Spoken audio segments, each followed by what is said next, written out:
Jet Airways, यहाँ पे मेरी बेचने की कॉल लगी। कल इसमें बहुत हाई वोल्टेज ड्रामा चलता रहा।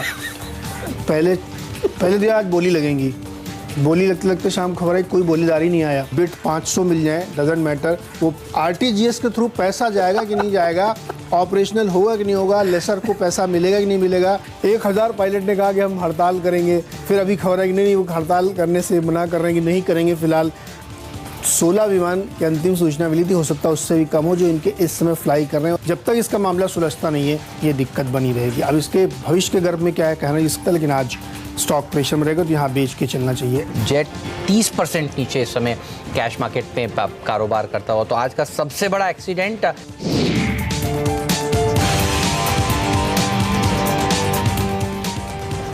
नमस्कार, आखिरी सौदा में आपका स्वागत है। मैं हूं शैल भटनागर और मैं हूं प्रदीप पंड्या। नजर डालते हैं इस समय बाजार के मूड पे, तो आप देखेंगे कि सेंसेक्स और निफ्टी निचले स्तरों पे टिके हुए हैं, लेकिन उछाल नहीं आ रहा। रिकवरी की कोशिश हो रही है थोड़ी थोड़ी। निफ्टी बैंक ने खासतौर पे शुरुआत की है रिकवरी की। अब उम्मीद करनी चाहिए कि आखिरी घंटे के दौरान इसका इम्पैक्ट निफ्टी पे दिखाई देगा, सेंसेक्स पे दिखाई देगा और मिड कैप्स का भी मूड कुछ सुधरेगा।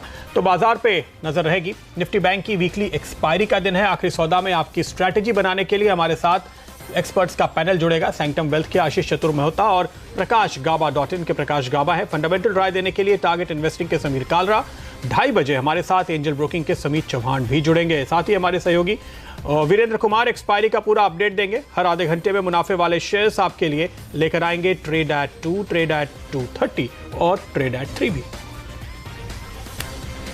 चलिए तो देखते हैं तो इस वक्त किस तरीके से बाजार चल रहा है। जैसे कि प्रदीप जी ने आपको बताया, सुबह से इसमें मुनाफा फजूली देखी जा रही है। निफ्टी खासकर 100 पॉइंट दिन के सबसे उच्चतम स्तर से इस वक्त नीचे चल रहा है। लगातार 4 दिन की रैली के बाद थोड़ा बहुत मुनाफा वसूली। अगर आप एडवांस डिक्लाइन देखें तो 16 निफ्टी के शेयर बढ़े हुए हैं 34 के मुकाबले, जिसमें गिरावट देखी गई है। इसी तरीके से बैंक निफ्टी में भी थोड़ा गिरावट का दौर चल रहा है। इस वक्त 30,350 के आसपास ट्रेड करता हुआ ये एडवांस डिक्लाइन आप रेशियो देख रहे हैं पूरे बाजार का। 584 शेयर बढ़े हुए हैं और लगभग 1500 शेयर जो हैं वो गिरावट के दौर में 1 से 3 का रेशियो बेयर में। बैंक निफ्टी आप इस वक्त देखिए 30,400 के आसपास, लगभग 0.5% की गिरावट। अगर आप देखें बैंक्स में तो लगभग 21 ऐसे बैंक्स हैं एफएनओ में जो लिस्टेड हैं। 23 में से 21 बैंक्स इस वक्त गिरे हुए हैं और इसी तरीके का गिरावट का दौर एनबीएफसी के उसमें भी चल रहा है, जिसमें 23 एनबीएफसी जो एफएनओ मार्केट में हैं उनमें से करीब 21 से 22 गिरी हुई हैं। अगर हम निफ्टी के अंदर देखें कौन कौन से ऐसे शेयर्स हैं जिसमें गिरावट का दौर चल रहा है, बैंक्स ज़्यादातर गिरे हुए हैं। येस बैंक लगभग 3% नीचे 258 रुपये के आसपास। एसबीआई में लगभग 5 रुपये की गिरावट 310 रुपये पे। इंडसइंड बैंक 1780 रुपये पे ट्रेड कर रहा है और इंडिया बुल्स हाउसिंग फाइनेंस लगभग 807 रुपये पे 2.5% की गिरावट। इस वक्त बजाज फिनसर्व, टाटा स्टील, हिंडाल्को और वेदांता जितने भी एनबीएफसीज हैं और जितने भी मेटल्स पैक हैं, इनमें इस वक्त प्रॉफिट बुकिंग का दौर चल रहा है।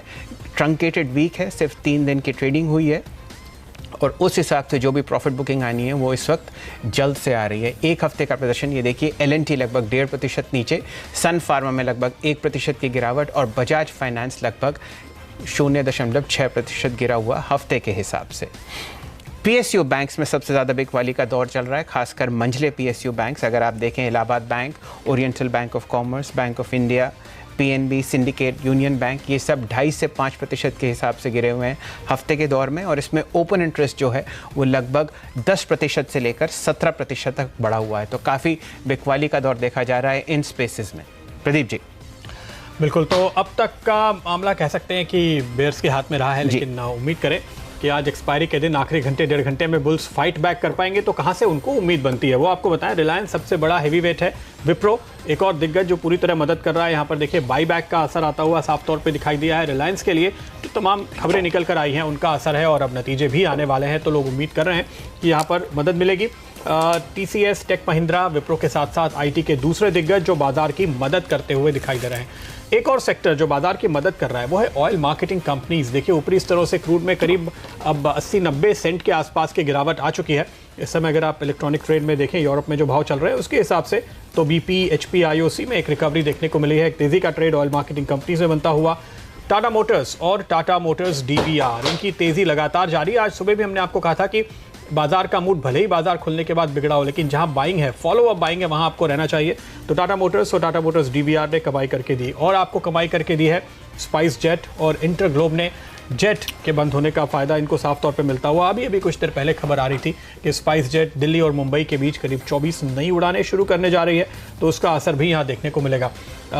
मैक्स फाइनेंशियल्स, सास्केन टेक्नोलॉजी, खबरों का असर यहाँ पे देखने को मिल रहा है। और कुछ और स्टॉक अगर आप देखें वायदा कारोबार के नज़रिए से, आज सुबह हमने आपको बताया था REC एक स्टॉक है जो बाजार की गिरावट के सामने टिकेगा, और वो देखिए टिका हुआ है। यहाँ पर तेज़ी वायदा कारोबार के लिहाज से अपोलो टायर्स में तेज़ी है। कमिंस एक और स्टॉक है जहां पर हम देख रहे हैं कि आखिरी घंटे के दौरान भी अच्छा फॉलोअप और लॉन्ग बिल्डअप देखने को मिल रहा है। तो यह है कुछ स्टॉक्स जो बाजार की इस दिशा के विपरीत मजबूत बने हुए हैं और जहां पर आप खरीदारी का माहौल देख रहे हैं। अभी एक स्टॉक जिस पर आपकी नज़र पड़नी चाहिए वो है DCB बैंक, जिसके नतीजे आए हैं। एक बार की जल्दी से अगर आपको वो स्टॉक दिखाएं। हालांकि आज हमने देखा RBL और DCB दोनों में नतीजों के बाद थोड़ी मुनाफा वसूली का रुख देखने को मिला। DCB के नतीजे पर अगर आप नज़र डालें तो उम्मीद से बेहतर मुनाफा कंपनी ने पोस्ट किया है। प्रोविजनिंग थोड़ी कम हुई है, NPAs घटते हुए नजर आए हैं। हालांकि इसके बाद भी आपको यहाँ पर मूव देखने को नहीं मिल रहा है, तो नतीजे हालांकि अच्छे दिखाई देते हैं। इस पर भी एक राय लेंगे, लेकिन 2 बज चुके हैं, तो सबसे पहले आपको बताते हैं इस वक्त कहाँ ट्रेड करना चाहिए आपको। 2 बजे का सबसे बेहतरीन ट्रेडिंग आइडिया ट्रेड एट 2 प्रकाश गावा के साथ। रिलायंस इंडस्ट्रीज दिग्गज, आज इसी स्टॉक ने मार्केट को ज़्यादा गिरने नहीं दिया, और यही स्टॉक है जो मार्केट को ऊपर ले जा सकता है आज और मंडे को। मुझे स्ट्रक्चर इसका पॉजिटिव लगता है। जो करेक्शन था 5-7 दिनों का वो ख़त्म हुआ, और 3, 4, 5, 6 दिन एक साइडवेज जोन के बाद एक अपमूव आज शुरू हुआ है। मुझे इसका पहला टारगेट 1400 लगता है, उसके बाद 1425 भी पॉसिबल है, स्टॉप होगा 1380। रिलायंस इंडस्ट्रीज 1400 के टारगेट के साथ तेजी का ट्रेड लेने की सलाह इस समय आ रही है आपके लिए। आशीष, आपकी भी नजर है किस तरह की पोजीशन वगैरह बन रही है? देखिए जरा नतीजे के पहले 1400 के टारगेट की बात कर रहे हैं प्रकाश, लेके जाएंगे। बहुत ज़बरदस्त पैटर्न है और बहुत ही अच्छे वॉल्यूम्स और साथ ही साथ OI का एडिशन हमें देखने को मिला है। स्टॉक की सबसे अच्छी बात है कि पिछले 3 हफ्तों से एक साइडवेज ट्रेंड में था, और अपने ऑल टाइम हाई के आसपास जब एक स्टॉक कंटिन्यूसली कंसोलिडेट होकर जब एक नई तेजी करता है, तो जो अपमूव है वो कहीं ना कहीं बहुत डिसाइसिव होता है। मेरे हिसाब से जो इसका ऑल टाइम हाई था 1416, 1420 के आसपास का, वो क्रॉस होना चाहिए, और इवेंचुअली 1450 तक की अपसाइड रिलायंस के अंदर देखने को मिल सकती है। तो 1405-6 जो शॉर्ट टर्म टारगेट्स है वो मुझे लगता है 1 से 2 दिनों के अंदर ही आते हुए देखने को मिल सकते हैं। और इस ट्रेड के लिए मेरे हिसाब से जो स्टॉप लॉस होगा वो 1374 के एक स्टॉप लॉस के साथ लॉन्ग पोजीशन यहाँ पे मैं रिकमेंड करता हूँ। कालरा साहब, आपकी कुछ राय रिलायंस इंडस्ट्रीज के आने वाले नतीजों पे? कुछ खास चीज़ अगर आप देख रहे हो फ़ोन मार्केट में या रिटेल में या सिर्फ पेट्रोकेमिकल बिजनेस में? तो मेरे ख्याल से मेन जो 2 चीज़ें मैं देखूँगा, एक तो रिलायंस रिटेल की एबिट मार्जिन, क्योंकि अब वो हाई ग्रोथ में तो है ही, लेकिन उसमें मार्जिन कितना बन रहा है उस पर मेरी नज़र रहेगी, और वो क्वार्टर ऑन क्वार्टर इम्प्रूवमेंट दिखा रहा है कि नहीं जी। दूसरा जो है जियो के सब्सक्राइबर्स तो ऐड हैं, लेकिन जो आरपू की कॉस्टिंग है वो आरपू में कितना आ रहा है, 100 है या 100 से नीचे चला गया है। और तीसरा मेन जो है उसकी, क्योंकि मार्च के रिजल्ट्स हैं तो बैलेंस शीट आती है, उसमें टोटल डेट जो है और कैश पोजीशन जो है वो किस डायरेक्शन में मूव कर रही है, क्योंकि मेरे ख्याल से FY20 रिलायंस के लिए एक बहुत बड़ा डीलेवरेजिंग वाला साल रहेगा, जहाँ पे कैश फ्लो काफ़ी बढ़ेंगे और डेट रिडक्शन काफ़ी होएगी। ओके, तो आपने 4-5 चीज़ें बताई। आप देखेंगे एबिट ग्रोथ मार्जिन रिलायंस के मेन बिजनेस पे, टेलीकॉम बिजनेस पे आरपू ग्रोथ या फॉल जितना भी हुआ है, और क्योंकि बैलेंस शीट रिलीज़ होगी तो उसमें डेट और कैश पोजीशन देखेंगे। आपके हिसाब से 2019 में काफ़ी डीलेवरेजिंग होनी चाहिए, जिससे कैश पोजीशन बहुत इंप्रूव होगी और आप कैश फ्लोज पे नज़र डालना चाहेंगे। हमारे साथ जुड़े हैं हमारे बड़े परम सदस्य और मित्र नीरज जी, अभी थोड़ी देर में जुड़ रहे हैं। वो अपना राय व्यक्त करेंगे किस तरीके के अर्निंग्स आएंगे रिलायंस इंडस्ट्रीज़ पे। और इतने में आप बताइए गावा साहब, 1400 का स्तर तो आ ही चुका रिलायंस पे, अगर कोई मीडियम टर्म टारगेट आप देखते हो चार्ट्स पर तो आपको क्या लगता है? मुझे लगता है इसका मीडियम टर्म को फ्यू मंथ्स की बात करें तो मुझे 1800 की 2000 लगता है। इस साल का स्टॉक मेरे ख्याल से रिलायंस होगा जी। कई जगह इसकी 2 बातें बहुत अच्छी है। एक तो जब 1000 पार हुआ था उस समय जो स्ट्रक्चर बना था बहुत ही बढ़िया था on a higher time frame basis पर। उसके बाद 1300 के आसपास जब वो एक नया स्ट्रक्चर उभर कर आया है, वो एक और भी एक सस्टेन कर रहा है कि यहाँ एक कंफर्मेशन मिल गया कि आई एम गोइंग अप। अब 1300 का एक स्ट्रॉन्ग सपोर्ट जोन बन गया है। डिप्स जब भी मिलती हैं स्टॉक में लेना चाहिए, और नजरिया थोड़ा लंबा बढ़ा दें तो 1800 से 2000 का मुझे टारगेट नजर आता है by the end of the year. तो काफ़ी ज़बरदस्त टारगेट यहाँ पर दिखाई दे रहे हैं और नतीजों पर आज नज़र है। नीरज वाजपेयी हमारे साथ जुड़ चुके हैं और नीरज ने आज बात की है तमाम उन दिग्गज एनालिस्ट के साथ जो इस कंपनी को बहुत क्लोजली ट्रैक करते हैं। तो क्या मान के चल रहे हैं लोग, ये देखना होगा। इस बार जिस तरह से उम्मीदें निकलकर सामने आ रही हैं कि रिटेल और साथ ही साथ जियो इन कारोबार पर ही खासतौर पर नज़र रखी जाएगी। दूसरे जो एशियाई रिफाइनर्स हैं उनकी रिफाइनिंग मार्जिन थोड़ी कम हुई है, तो वो इम्पैक्ट शायद आपको रिफाइनिंग साइड में रिलायंस के लिए भी देखने को मिल सकता है, लेकिन ये ऑफसेट होगा इन नए कारोबार से, ऐसी उम्मीद की जा रही है। नीरज हमारे साथ हैं। नीरज बताइए क्या है आपकी उम्मीद? प्रदीप, मेरी उम्मीद तो जैसा कि आप कह रहे हैं कि मेरी नज़र रिटेल के कारोबार पे खास तौर पर रहेगी और उसके साथ ही साथ जियो के कारोबार पर रहेगी। पेटकेम ऑब्वियसली डेफिनेटली बहुत बड़ा कारोबार है और मेजर चंक वहीं से रेवेन्यू का आता है, लेकिन चूंकि अब ये ज़्यादा ड्राइवर के तौर पे देखे आते हैं इसलिए होगी। तो खास तौर पर रिटेल में अगर आप देखेंगे तो बहुत ही शानदार नंबर आने की इसमें उम्मीद दिख रही है हमें। अनुमान ये है कि जो रेवेन्यू ग्रोथ है वो करीब 55 से 60% की ग्रोथ यहाँ पे दिखाएगी और ये करीब 39 से 40 हज़ार करोड़ के आसपास का फिगर आ सकता है, जो बहुत ही इंप्रेसिव ग्रोथ है।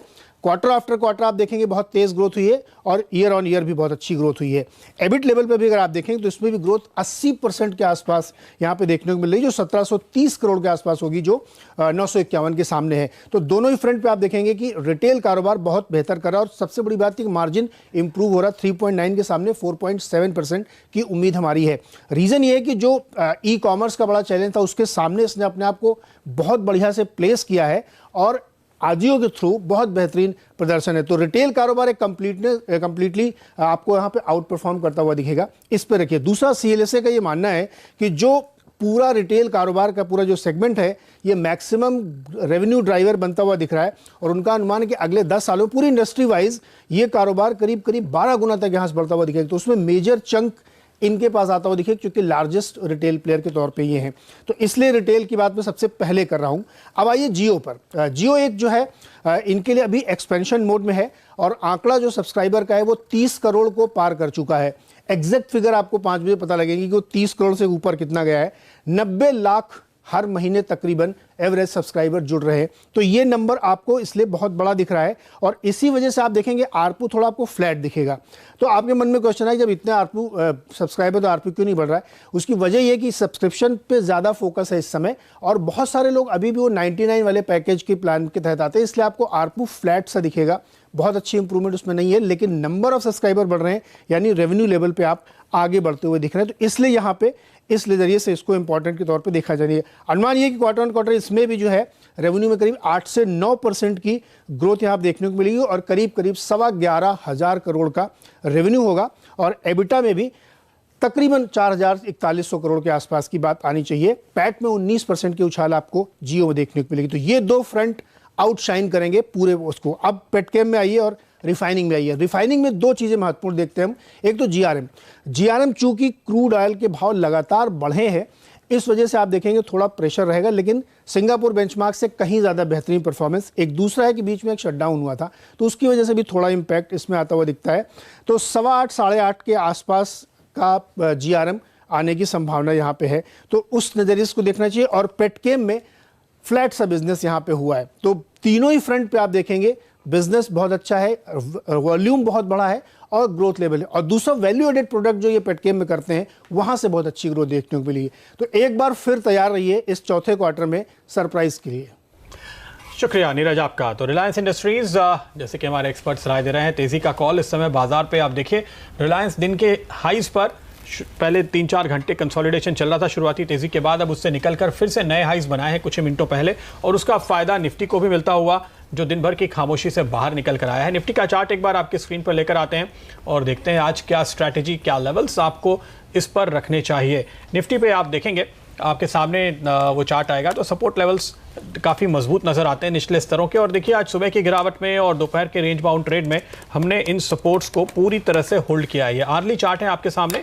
2 दिन पहले जो हमने गैप बनाया था सोमवार और मंगलवार के बीच, वो एक इंपॉर्टेंट सपोर्ट एरिया की तरह बाजार के लिए काम कर रहा है और वहीं पर आज के दिन हम टिके हैं और अब यहाँ पर तेजी लेने की कोशिश कर रहे हैं। तो 11,700 से 11,730 के बीच सपोर्ट था, 11,738 के आसपास के लो हमने मेंटेन किए। अब 11,770 के ऊपर ये निकल रहा है, जो कि आज के लिए ट्रिगर पॉइंट दिखाई दे रहा था। आखिरी घंटे के दौरान आपको 11,820 तक की तेजी देखने को मिल सकती है।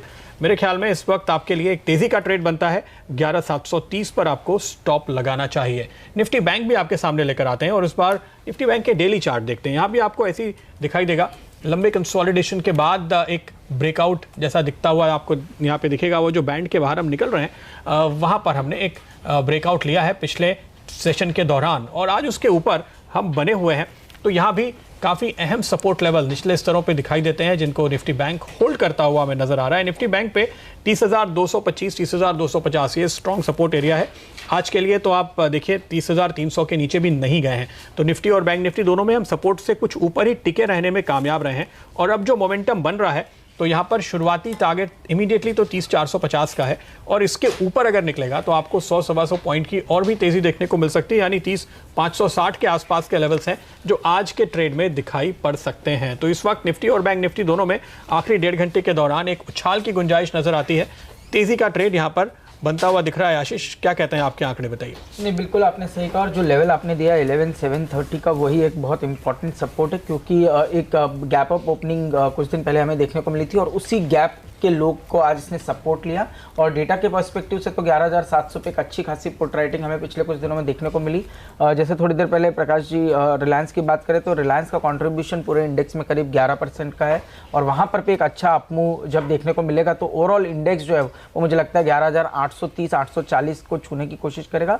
इसको ध्यान में रखते हुए 11,750 की जो आज की वीकली कॉल एक्सपायरी है इस पर हमने रिकमेंडेशन दी है। हालांकि जब दी थी तब 16 रुपये के आसपास थी, अभी शायद 18 या 19 रुपए के आसपास वो प्रीमियम चल रहा है। तो यहाँ पर पे एक लॉन्ग पोजीशन बनाना चाहिए। 10 रुपए के नीचे का एक स्टॉप लॉस यहाँ मैं रिकमेंड करूंगा और ऊपर में इस जो टारगेट दिए थे वो 30 के दिए थे, उसको रिवाइज करके मुझे लगता है 34 तक के टारगेट्स 11,750 के इस कॉल ऑप्शन में देखने को मिल सकते हैं। 11,750 के स्ट्राइक वाला कॉल है निफ्टी का जो लेने की राय दी जा रही है। इस समय शायद कुछ दिक्कत है, डायरेक्टर साहब वो दिखा नहीं पा रहे हैं। एक बार फिर से आप अपने लेवल्स बता दीजिए, अभी क्या लेवल है और क्या टारगेट है आपके।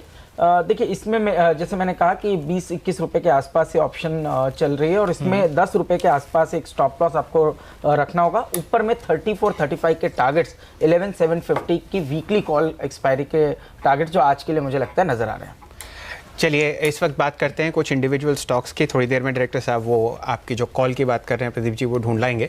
बात करते हैं पीएनबी हाउसिंग की। चतुर मोता साहब, लगातार 8 दिन की गिरावट के बाद इसमें इस वक्त एक अच्छा खासा बाउंस बैक आया है 787 के लो पे। हमने लगभग 970 का हाई देखा था 7-8 दिन पहले और लगातार इसमें गिरावट देखी जा रही है। अभी बाउंस बैक आया है पूरे बाजार में भी। लगभग 100 पॉइंट बैंक निफ्टी ऊपर है अपने दिन के न्यूनतम स्तर से 333 के और इसी तरीके से निफ्टी में भी लगभग 40 पॉइंट का इजाफा हुआ है दिन के न्यूनतम स्तर जो कि 762 था। इस वक्त लगभग 11,800 पर निफ्टी। पंजाब माफ़ कीजिए पीएनबी हाउसिंग पे आपकी राय चतुर मोता साहब। देखिए एक चीज़ है कि रिस्क रिवॉर्ड के पर्सपेक्टिव से ये अच्छा नज़र आ रहा है, क्योंकि जब बाकी सारे हाउसिंग फाइनेंस ने एक अच्छा अपमूव दिया था, चाहे वो कैनफिन होम्स हो, LIC हो या दूसरे भी कुछ काउंटर्स हो, उस समय पे पीएनबी ने एक सीवियर अंडर परफॉर्मेंस दिया और अब कहीं ना कहीं मुझे लगता है पुराने जो लोज हैं जो कि 750 के आसपास है वो एक अच्छा सपोर्ट इस स्टॉक के लिए साबित होंगे। तो रिस्क रिवॉर्ड पर्सपेक्टिव से मुझे लगता है कि एक अच्छा पुल बैक इसके अंदर देखने को मिल सकता है 830-840 का। बट जो प्रेफरेंस जिसको मैं कहूँगा वो मेरा कैनफिन होम्स की तरफ रहेगा। वहाँ पर पे हमने पहले भी बहुत स्ट्रांगली इस स्टॉक को रिकमेंड किया था और बहुत अच्छे रिटर्न्स भी इसने दिए।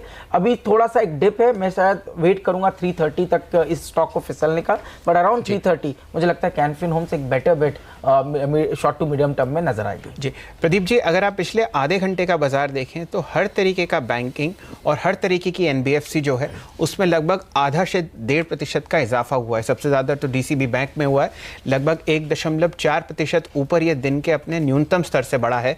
इसी तरीके से Indian bank, yes bank, Canara bank लगभग 1 से 1.2% जो है वो उसमें बढ़त हुई है और यही जो है आपको NBFCs में देखा जा रहा है। मैं आपको बताता हूँ, Cholamandalam finance, India bulls housing, Bajaj Finserv और PFC ये लगभग 0.5% से 1% ऊपर हैं पिछले आधे घंटे में।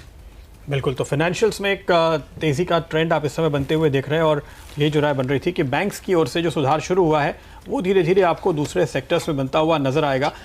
इस समय अगर आपको बैंक्स में कहीं पर एक ट्रेड लेना हो जहां एक अच्छी रिकवरी देखने को मिल रही है, एक स्टॉक जो मुझे नजर आ रहा है, और प्रकाश इस पे मैं आपकी राय लूंगा क्योंकि सुबह हम बात कर रहे थे इंडिया बुल्स हाउसिंग फाइनेंस की और आपने यहाँ पर एक मंदी की सलाह दी थी जो दिन के दौरान ट्रेड काफ़ी अच्छा रहा है। क्या आप अब उसको बुक करेंगे या आपको लगता है कि अभी होल्ड करेंगे और नीचे जाएगा, क्योंकि 1% के आसपास की रिकवरी आई है पिछले करीब आधे पौने घंटे में? प्रॉफिट बुक करने में नुकसान कभी नहीं हुआ है, मैंने देखा है। तो आज प्रॉफिट बुक कर लेंगे, मंडे को एक फ्रेश ट्रेड लेंगे, क्योंकि मार्केट में मुझे गिरावट या कमजोरी नज़र नहीं आती। तो शॉर्ट ट्रेड लेना डिफिकल्टी रहेगा, लेना नहीं चाहिए। लेना चाहिए तो लॉन्ग ट्रेड लेना चाहिए। एक और बैंकिंग स्टॉक जो स्क्रीन पे आना चाहिए वो है यस बैंक, क्योंकि यहाँ पर हमने आज के दिन काफ़ी उतार चढ़ाव देखा है और यस बैंक का स्टॉक भी मैं देख रहा था कुछ देर पहले कि ये नीचे से रिकवरी की कोशिश कर रहा है। काफ़ी आउट परफॉर्मेंस के बाद ये एक कूल ऑफ था, ये हम कह सकते हैं। आशीष, किस तरह की पोजीशन है यहाँ पे? क्या ये मौका लगता है आपको जब यस बैंक में आप एंट्री लेना चाहेंगे? नहीं, देखिए अच्छी डिप आ चुकी है और बहुत अच्छे सपोर्ट के आसपास ये स्टॉक आ चुका है। मेरे हिसाब से पहले भी जो रैली शुरू हुई थी वो 255 के आसपास शुरू हुई थी और वहां से आज भी एक जो लो बना 254 का, वहां से ही एक अच्छा रिवर्सल भी देखने को मिला है। तो मेरे हिसाब से आज का लो ही एक बहुत क्रिटिकल सपोर्ट स्टॉक के लिए रहना चाहिए। 254 के स्टॉप से मेरे हिसाब से ये स्टॉक 270 तक के जो लेवल्स है शॉर्ट टर्म में दिखा सकता है। तो यस बैंक में डेफिनेटली एक अच्छा ट्रेंड देखने को मिल रहा है और साथ ही साथ एक्सिस बैंक में एक अच्छा बेस पिछले 3 हफ्तों से बन चुका है। तो इस स्टॉक में भी मुझे लगता है 800 रुपए तक के स्तर को छूने की ताकत बन रही है और इसमें मैं जो समझता हूँ 764 का एक स्टॉप लॉस के साथ एक्सिस बैंक भी एक बहुत स्ट्रॉन्ग ट्रेड नजर आ रहा है। जी प्रदीप जी, जब दोपहर में सारे बैंकिंग स्टॉक्स बिल्कुल बुरी तरीके से पिटे हुए थे, लगभग 22 बैंकिंग स्टॉक थे जो 23 एफएनओ में हैं, उसमें गिरावट थी। एक्सिस बैंक ही इकलौता ऐसा शेयर था जिसमें तेज़ी देखी जा रही थी और इसी तरीके से अगर आप एनबीएफसीज में देखें तो 23 में से 21 गिरी हुई थी और जो 2 बड़ी हुई थी वो थी मैक्स फाइनेंशियल और मुथूट फाइनेंस। तो एक्सिस बैंक जैसे आप बता रहे हैं चतुर्मोता साहब, उसमें शायद ज़बरदस्त बाइंग आने का अंदेशा है क्योंकि गिरावट के दौरान भी वो स्टॉक बिल्कुल नहीं गिरा। तो यहाँ पर आप जो एक्शन देख रहे हैं एक्सिस बैंक में और साथ ही साथ मैक्स फाइनेंशियल्स में जिस तरह से बातचीत चल रही है कि ये इंश्योरेंस कंपनी में बड़ा हिस्सा खरीदेंगे और आज बाजार खुलने के बाद सबसे पहला कॉल मैक्स फाइनेंशियल्स का ही हमने लिया था, लेकिन ये ऊपर के लेवल से एक बार की इसने मुनाफा दे दिया। 3% का मूव सुबह हमने कैप्चर किया आधे घंटे के अंदर ही, उसके बाद थोड़ा हल्का हुआ है। अब इसको आप कैसे देखते हैं? देखिए, जब से चौधरी साहब यहाँ आए हैं तब से ये बातचीत चल रही थी, पहले दिन से ही उनसे ये सवाल उठ रहा था कि इंश्योरेंस का आपका बैकग्राउंड है और इसी कंपनी को ये लेने की तैयारी में थे जब ये HDFC में थे। तो क्या लगता है आपको, कैसे देखते हैं इस डेवलपमेंट को? तो मेरे लिए ये एक्सिस बैंक के लिए काफ़ी पॉजिटिव है क्योंकि एक्सिस बैंक अगर आप देखें तो मैक्स के लिए सबसे बड़ा बैंक डिस्ट्रीब्यूटर बैंक इंश्योरेंस। तो वहाँ पे अगर आप सबसे बड़ा डिस्ट्रीब्यूटर ओनर बनना चाहता है तो उसका मतलब ये है कि कहीं ना कहीं वो जो स्कोप है वो कम से कम डबल होते हुए देख रहा है फी इनकम बेस्ड। और जो एक्चुअल इनकम बेस्ड है जैसे चौधरी जी हैं और उन्होंने HDFC लाइफ बनाया है तो उनको क्लियरली पता है कि कैसे इसको प्ले आउट करना है क्योंकि एक्सिस बैंक और रिटेल चेन और रिटेल एंड ऑलमोस्ट सिमिलर दे देता है HDFC बैंक के कंपैरेटिव और ब्रांडिंग में भी कहीं ना कहीं वो सिमिलर फैशन में है क्योंकि अगर आप एक्सिस सिक्योरिटीज़ देखें तो सब्सिडरीज में काफ़ी ग्रुप बिजनेस भी आता है, ग्रुप रेवेन्यू काफ़ी है बैंक के थ्रू। तो मेरे को लगता है इंश्योरेंस एक परफेक्ट नेक्स्ट स्टेप था और अगर वो लेंगे तो मेरे ख्याल से यहाँ पे एक्सिस बैंक के लिए एक 15-20% की अपसाइड ज़रूर खुलती है। जी, अगर हम बात करें मैक्स फाइनेंशियल्स पे, कालरा साहब, नॉर्मली ये कहा जाता है कि sell the buyer and buy the company that is to be purchased. तो मैक्स फाइनेंशियल्स में लगभग हमने 700 रुपये का हाई देखा 7-8-10 महीने पहले और इस वक्त 445 रुपये चल रही है। बड़ी ज़बरदस्त प्रॉफिटेबल कंपनी है, नेट प्रॉफिट मार्जिन इनकी बहुत 30% के आसपास है। तो इसमें आपको रनअप नहीं दिखता ज़्यादा इस लेवल से? मुझे मैक्स फाइनेंशियल्स, क्योंकि अगर आप इंश्योरेंस बिजनेस हटा दें जी तो वहाँ पे मुझे ज़्यादा स्कोप नहीं दिखता। वहाँ पे प्रॉब्लम क्या है कि अब जो प्रमोटर्स हैं उनकी 2 कंपनीज और हैं जी, और अगर आप टोटल तीनों कंपनियों का कैपिटल आउटले देखें जाके जो केपेक्स की तरह हम बोलते हैं, वो केपेक्स जो है वो ज़्यादा बाकी 2 कंपनीज में लग रहा है। यहाँ पे फोकस थोड़ा कम हो गया है और कैश फ्लो यूटिलाइजेशन यहाँ पे कम हो गई है। तो मुझे लगता है यहाँ पे sell the seller and buy the buyer वाली सिचुएशन। अच्छा, यहाँ पे रिवर्स हो गया, आपको एक्सिस बैंक बेहतरीन दिखता है मैक्स फाइनेंशियल के मुकाबले, क्योंकि वहाँ पे वो कैपेबिलिटी ज़्यादा दिखती हाँ। है। और मेरे को इतना थोड़ा आइडिया है कि चौधरी जी ज़्यादा हायर वैल्यूएशन पे खरीदने को नहीं तैयार होंगे जी, तो इसलिए मैं थोड़ा कंफर्टेबल हूँ वहाँ पे। अगर वैल्यूएशन ज़्यादा हुई तब वो सिचुएशन वापस आ जाती। अच्छा चतुर्मुदा साहब, आपकी राय मैक्स फाइनेंशियल्स पे?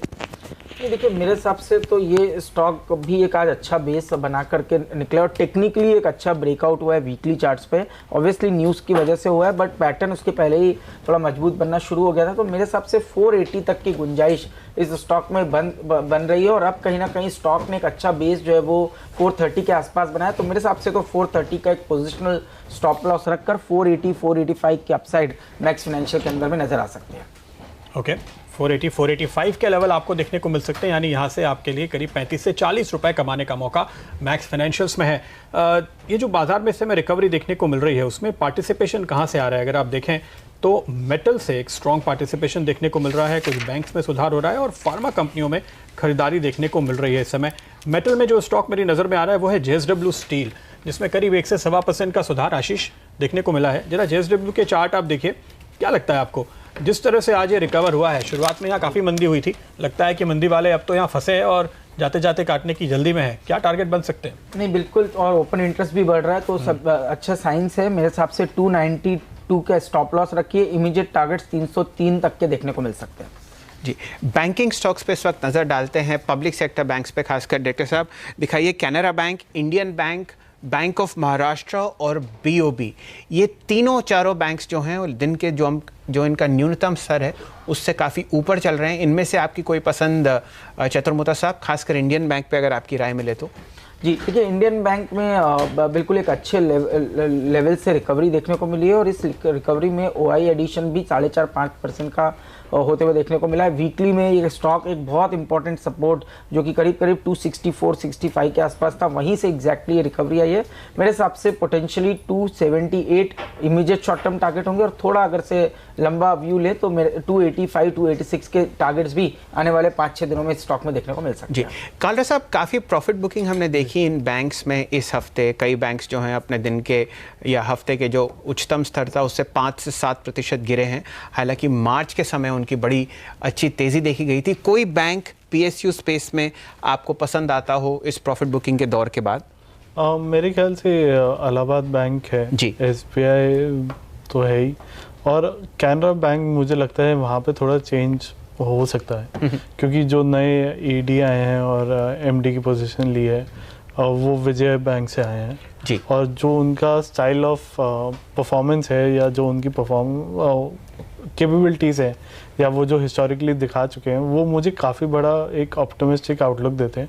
क्योंकि कैनरा बैंक एक काफ़ी अगर आप रिटेल आउटलेट देखें तो काफ़ी सिमिलर है PNB बैंक के साथ। तो मुझे लगता है कि वहाँ पे सिमिलैरिटीज़ हैं, लेकिन क्योंकि वो पोस्ट कई टाइम से खाली थी तो इसलिए वो कैचअप नहीं कर पाए। तो मुझे लगता है अब वो सिचुएशन कैचअप की बन सकती है।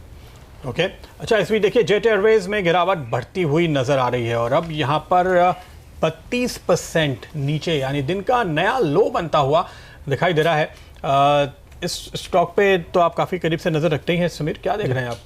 मेरे ख्याल से मैं अभी भी वही सेम पोजीशन लेके चल रहा हूँ। ये हाई रिस्क और उन्हीं क्लाइंट्स के लिए है और ये 2 से 3% आपका पोर्टफोलियो होना चाहिए। उससे बियॉन्ड होगा तो कहीं ना कहीं आप और ग्रीडी हो रहे हैं। तो मुझे लगता है जैसे जैसे डेवलपमेंट्स आए, और जैसे ट्यूसडे को हमने सुबह ही मैंने बोल दिया था कि वो एक कॉल लेंगे कि इसको पूरा बंद कर दें, क्योंकि अगर आप लॉजिकली देखें तो हर बारी हर रोज़ 40 करोड़ बर्न करना ना लेंडर के लिए अच्छा है ना बायर को अट्रैक्ट करने के लिए अच्छा है। क्योंकि जब तक आप पूरे प्रोसेस में जाएंगे 2 महीने लग सकते हैं, 3 महीने लग सकते हैं। तो हर रोज़ वो 50 करोड़ का लॉस लेना मेरे ख्याल से बायर भी इंटरेस्टेड नहीं दिखाएगा, और इसलिए कहीं ना कहीं जो बिड्स हैं वो थोड़ी डिलेड आई हैं। तो यहाँ पे किसी लेवल की बात करने का तो मतलब नहीं, लेकिन सुबह शैल जी ने एक लेवल बहुत अच्छा बताया था 150 रुपए का। मेरी ये राय थी कि इत्तेहाद जी ने कहा एक बार कि भाई हमें ये कंपनी 150 रुपए में अच्छी लगती है, तब मेरे ख्याल से इसका रेट 280 रुपए या उस वक्त चलता था और कोई उम्मीद नहीं लगाई जा रही थी कि 150 के आसपास ये स्टॉक आ जाएगा। लेकिन बाजार की महिमा ऐसी है कि अगर आप ना चाहें वो भी हो जाता है और 150 रुपए आपको देखने को शायद अगर आज ना मिले तो शायद कल दिख जाएगा। तो उस लेवल पे आपको लगता है कि अगर कोई फंडामेंटली स्ट्रॉन्ग इन्वेस्टर जो कि पैसा लेके आता हो और इंडस्ट्री एक्सपर्टीज लेके आते हो, तो उस लेवल पे हम लोग खरीदें या निवेशक बिल्कुल दूर रहें इससे? देखिए, दूर मैं वही कह रहा हूँ कि अगर आप हाई रिस्क हैं, आप अपने आप को समझते हैं कि आप हाई रिस्क हैं, आप वही सिचुएशन में आ रहे हैं जहाँ मैंने कभी टाटा मोटर्स बोला था या येस बैंक बोला था कि वो जीरो सम गेम हो जाती है। जी नहीं, उस देखिए येस बैंक और जेट एयरवेज में एक फर्क है। येस बैंक का मेन बिजनेस जो था वो चलता हुआ था, ये एक इशू था कि उनके एनपीए कितने हैं। जेट एयरवेज का बिजनेस बंद हो चुका है। अब ये भी कहना मुश्किल है कि ये 161 रुपए भी क्यों बचा हुआ है। नहीं शैल जी, वही मैं आपको कह रहा हूँ कि अगर आप इंडस्ट्री समझते हैं और सिचुएशन को समझते हैं, आपकी ग्राउंड ऑपरेशंस ग्राउंड होना अलग बात होती है और फ्लाई एविएशन कंपनी बंद होना बहुत अलग बात होती है। तो अभी ग्राउंड ऑपरेशंस बंद हुए हैं, एविएशन कंपनी जब बंद हो जाएगी तो ये जीरो का भी नहीं रहेगा जी। और लेकिन अभी ग्राउंडेड ऑपरेशंस है, तो इसलिए मैं कह रहा हूँ स्पाइस जेट पे भी सब लोग यही कहते थे और उस टाइम हम हाई रिस्क इन्वेस्टर थे तो हमने 14 रुपए पे खरीदा था। मैं अभी भी यही कह रहा हूँ कि शायद वो 150 रुपए नहीं आए जी, क्योंकि अगर एतिहाद 150 कह रहा है और पब्लिकली 150 मिल गया तो एतिहाद 150 पे नहीं आएगा, एतिहाद और नीचे चले जाएगा। तो इसलिए मेरे को लग रहा है कि अगर आपको लेना भी है तो 1-2% अपने पोर्टफोलियो का लें, उससे ज़्यादा ना लें अभी, क्योंकि अभी बहुत जीरो सम गेम शुरू है। तो मतलब गैम्बल है, काफ़ी हद तक रिस्क है, हाई रिस्क है, ये समझ करके या पैसे लगाएं अगर इस पे आप निवेश करना चाहते हैं तो। क्योंकि बाजार में जिस तरह से आज गिरावट आई है, वैसा लग रहा है कि काफ़ी लोग जो ये सोच कर बैठे थे कि अब कभी ना कभी ये डील हो जाएगी, उनका हौसला टूटा है। देखिए आज की गिरावट में ये जो आप 77 रुपए जाते हुए देख रहे हैं, इसकी सबसे बड़ी बात यह है कि वायदा कारोबार की ये बैन में पड़ा हुआ है। तो ये जो पूरी गिरावट आई है, ये कैश में जो लोग डिलीवरी लेकर बैठे थे, हाई रिस्क गेम जो खेल रहे थे, उन्होंने अपनी डिलीवरी छोड़ी है, ये साफ तौर पे नजर आ रहा है और इसका इम्पैक्ट आज आप आते हुए दिख रहे हैं। और दूसरा इसमें ये भी हो सकता है क्योंकि बैंक के पास प्लेजेस हैं, तो वो प्लेज आज शायद ट्रिगर हो गए हों और बैंक्स भी वो लिक्विडिटी दे रहे हों। ये मुझे लगता है कि बैंक्स की तरफ से कोई क्लैरिटी आने पर ही पता चलेगा और इस समय वो डिसीजन काफ़ी मुश्किल है। लेकिन फिलहाल जेट की हालत पतली और दिन के लोस पर ये स्टॉक ट्रेड करता हुआ नजर आ रहा है। लेकिन 2:30 बज चुके हैं, तो चलिए अब देखते हैं वो स्टॉक जहां पर ट्रेड का दरअसल इस समय मौका है। और मैं आपको आज का अपना स्टॉक बताऊं उसके पहले एक स्टॉक आपकी स्क्रीन पे आना चाहिए, वो है रिलैक्सो फुटवेयर। और मैं आपको याद दिला दूं कि ये स्टॉक हमने पंड्या का फंडा में आपको जब लेने की सलाह दी थी तो करीब 760 रुपए पे हुआ करता था। आज इसने 900 का लेवल शैल जी पार किया है और ये अपने लाइफ हाई पर ट्रेड करता हुआ नजर आ रहा है। तो फंडामेंटली स्टॉक्स ढूंढने की हमने कोशिश की, यहाँ पर बाद में फंड्स का काफ़ी इंटरेस्ट आया और कुछ एक फंड्स ने यहाँ पर हिस्सेदारी बढ़ाई, उसके बाद आप ये लेवल्स आते हुए आज देख रहे हैं। आज जिस स्टॉक पर मेरी नज़र है, आइए मैं आपको बताता हूँ। और आज का मेरा स्टॉक है वालचंद नगर इंडस्ट्रीज। 135 रुपए के टारगेट के साथ यहाँ पर हम आपको तेजी का कॉल दे रहे हैं। पिछले सेशन में यहाँ पर एक उछाल देखने को मिला था, जिसके बाद ये मेरी नज़र में आया और फंडामेंटल स्कैनिंग करने पर यह अंदाजा लगा कि दरअसल ये एक टर्न अराउंड स्टोरी बन रही है और इस पर आपको तुरंत दाव लगाना चाहिए। टर्न अराउंड क्यों बन रहा है? 5 साल के बाद इस साल पहली बार मुनाफा आएगा। पिछले 4 क्वार्टर से कंपनी मुनाफे में। हुआ क्या था, इन्होंने कुछ ईपीसी प्रोजेक्ट बड़े लिए थे, एक तमिलनाडु में था और एक विदेश में था, इथियोपिया में। वो दोनों अटक गए और उनमें बड़ी कैपिटल ब्लॉक हो गई और वो प्रोजेक्ट कंप्लीट ही नहीं हो पा रहे थे। लेकिन अब अच्छी खबर इनके लिए ये आ रही है कि पहला प्रोजेक्ट पूरा हो चुका है, दूसरा होने की तैयारी में है और वो पैसे अब रिलीज हो रहे हैं, वहां से कैश फ्लोज आ रहे हैं। तो ये नुकसान से उबर कर अब प्रॉफिट में आया है, उसकी ये साफ सॉलिड वजह है, फंडामेंटल कारण है। अब यहां पर देखिए इनके करीब 170 करोड़ रुपए फंसे हुए हैं। तो आने वाले दिनों में आपको ये खबरें आएंगी, करीब 14-15 करोड़ रुपए के आसपास इनको वापस मिले हैं और बाकी पैसे जैसे ही रिलीज होंगे, जिसकी उम्मीद की जा रही है कि जून तक आ सकते हैं या उसके अगले क्वार्टर में जरूर आएंगे, तो उसका फायदा मिलेगा कि ये अपने लोन्स को रीपे कर पाएंगे और इंटरेस्ट कॉस्ट पे सेविंग कर पाएंगे, जिसके चलते आपको यहां पर उछाल देखने को मिलेगा। एक और बात चल रही है, मुंबई में माहिम में इनकी एक प्रॉपर्टी है जिसको बेचने की तैयारी है। वो भी एक और डीलेवरेजिंग का तरीका हो सकता है, जिसका संकेत मैनेजमेंट की ओर से आया है। और अगर आप देखें तो पिछले 2 साल में धीरे धीरे ये इन्होंने अपने जो कॉस्ट कंट्रोल किए, एफिशिएंसीज बढ़ाई हैं, उसके चलते इनकी मार्जिन 12% से 23% पे आ गई है। तो ये ऑपरेशनली परफॉर्मेंस को सुधारा गया है, जिसके चलते ये कंपनी अब प्रॉफिट में आ रही है और 5 साल के बाद इस साल पहला मुनाफा आने वाला है। आगे के ट्रिगर्स क्या हैं, क्यों आपको इस समय ये स्टॉक खरीदना चाहिए? देखिए इस कंपनी की जो एक्सपर्टीज़ है इंडस्ट्रियल प्रोडक्शन में है, इनकी एक सबसे बड़ी एक्सपर्टीज शुगर प्लांट और को जनरेशन प्लांट में रही है। यहाँ पर आप एक टर्न अराउंड देख रहे हैं। तो वो एक ड्राइवर होगा। दूसरा, मोटे तौर पे डिफेंस के लिए इनको जाना जाता है और प्राइवेट सेक्टर की एक डिफेंस कंपनी है। इसरो के साथ सैटेलाइट के लिए टाई अप है, भारत डायनामिक्स के साथ मिसाइल्स के लिए टाई अप है, NPCIL, DRDO के साथ भी अलग अलग प्रोजेक्ट्स पर ये काम कर रहे हैं। तो ये सारे ड्राइवर्स अपनी जगह पे हैं। और एक जो खास बात एनालिस्ट ने मार्क की है और वो हाईलाइट कर रहे हैं वो ये है कि इसरो जो पहले साल में 6 लॉन्च करता था, अब वो उसको बढ़ाकर 12 से 18 की तरफ और नंबर्स बढ़ा रहे हैं। तो इसका फायदा इस कंपनी को मिलेगा क्योंकि लगभग हर एक सैटेलाइट में इनके इनपुट होते हैं। इनका टाई अप काफ़ी स्ट्रॉन्ग है। आकाश मिसाइल के लिए जो इनका टाई अप था वो इस साल देखिए सप्लाई बहुत तेज़ी से बढ़ी है और लास्ट काउंट में महीने के करीब 25 मिसाइल सप्लाई हो रहे हैं भारत डायनामिक्स से। तो वो भी ऑर्डर का बेनिफिट इनको मिलता हुआ नजर आ रहा है। कंपनी का एक फंड रेजिंग प्लान भी है आगे। तो इस समय हम 135 माफ कीजिएगा शुरुआती टारगेट देख रहे हैं यहाँ पर आते हुए, और उसके बाद आपको और भी बेहतर लेवल नजर आएंगे क्योंकि 250 से ऊपर ये हुआ करता था। पिछले साल 2018 के हाईज इसके करीब 250 के थे और अब ये टर्न अराउंड काफी वक्त के बाद आता हुआ हमें दिखाई दे रहा है। आशीष, आप तो बॉटम बहुत अच्छी पकड़ते हैं, आपके चार्ट्स क्या कह रहे हैं? ये स्टॉक बॉटम आउट हो रहा है? नहीं, बॉटम तो आपने पकड़ी प्रदीप जी, और बहुत अच्छी पकड़ी है। बहुत ऐसे लेवल पे पकड़ी जहाँ पे वॉल्यूम्स और साथ ही साथ पैटर्न दोनों बन गया है, तो कोई प्रीएम्प्ट करने की भी जरूरत नहीं पड़ रही। अच्छा खासा बेस बनाकर निकल रहा है। मेरे हिसाब से इवेंचुअली ये स्टॉक 125 के जो शॉर्ट टर्म टारगेट और पोजिशनली 150 रुपये तक की अपसाइड इन लेवल से नजर आ रही है। ब्रेकआउट जो हुआ है वो आपका करीब 98 के आसपास हुआ है, तो 98 का एक positional stop loss, 124 short term target, 150 positional target मुझे लगता है इसमें नजर आ जाएगी। समीर, कोई पॉइंट जो छूटा हो? नहीं, मेरे ख्याल से फुल्ली कवर्ड हो गया है और वो जो टर्न अराउंड स्टोरी है वो एकदम परफेक्ट प्लेस है जहाँ पे मुझे लगता है कि ये एक बड़े प्रोजेक्ट को लेके सीख चुके हैं और अब वहाँ पे लर्निंग प्रोसेस में इन्होंने ये समझा है कि ज़्यादा एम्बिशियस ना हो, धीरे धीरे लेके ग्रोथ को कैच करें। और डीलेवरेजिंग सबसे बड़ा इंपॉर्टेंट स्टेप है इस कंपनी के लिए, क्योंकि जितना ये हाई इंजीनियरिंग में थे या जितना इंफ्रा साइड पे थे उतना ही डीलेवरेज करेंगे तो इस कंपनी के लिए काफ़ी बेटर होगा, क्योंकि प्रमोटर्स स्टेबल प्रमोटर्स हैं। ऐसा नहीं है कि प्रमोटर का कोई इशू है या कॉर्पोरेट गवर्नेंस का इशू है। बिल्कुल बिल्कुल, वो एकदम एक प्रोजेक्ट स्टक था, वो पूरी कंपनी को ट्रैक कर गया।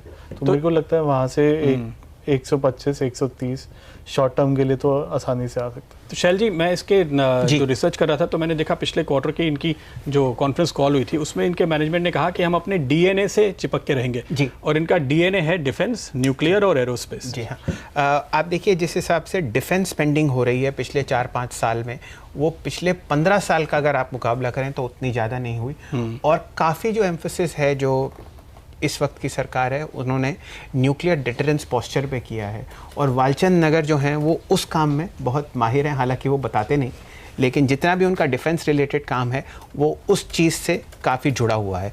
तो जाहिर सी बात है, जैसा कि आपने बताया 103 रुपये पे आपने पकड़ा, देखिए इस वक्त 107 रुपये है। कालरा साहब इसमें 120-125 की राय दे रहे हैं, और अगर ये सरकार वापस आती है तो ये निश्चित तौर पे पक्का है कि डिफेंस पे जो आज हम 3 लाख करोड़ रुपए खर्च करते हैं सालाना, उसमें और इजाफा आएगा। बिल्कुल। तो ये आज का इस वक्त का पंड्या का फंडा स्टॉक, और आगे बढ़ते हैं। इस बीच बाजार थोड़ा सा अटकते हुए ऊपरी स्तरों पे, लेकिन 2:30 बजे का शानदार ट्रेडिंग आइडिया समित चौहान लेकर हमारे साथ जुड़ चुके हैं। समित, बताइए।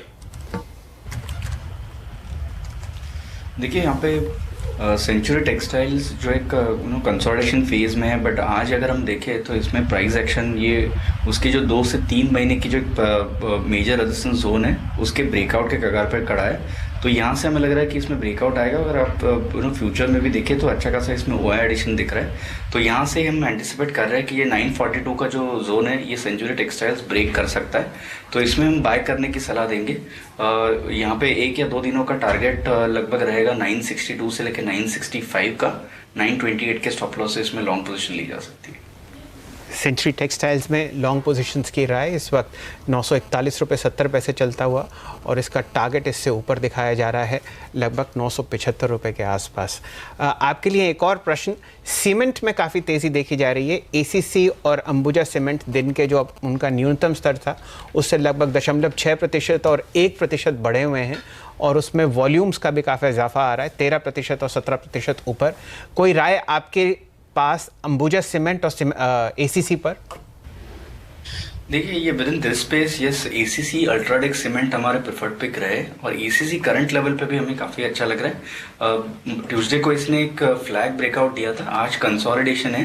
बट यहाँ से हमें लगता है कि एक ब्रीदर है और लोअर लेवल से जैसे इसमें रिकवरी आई है, इसकी अपवर्ड ट्रैजेक्टरी अभी भी कंटिन्यू रह सकती है। तो 1732 से लेके 1738 के नेक्स्ट टारगेट्स रहेंगे।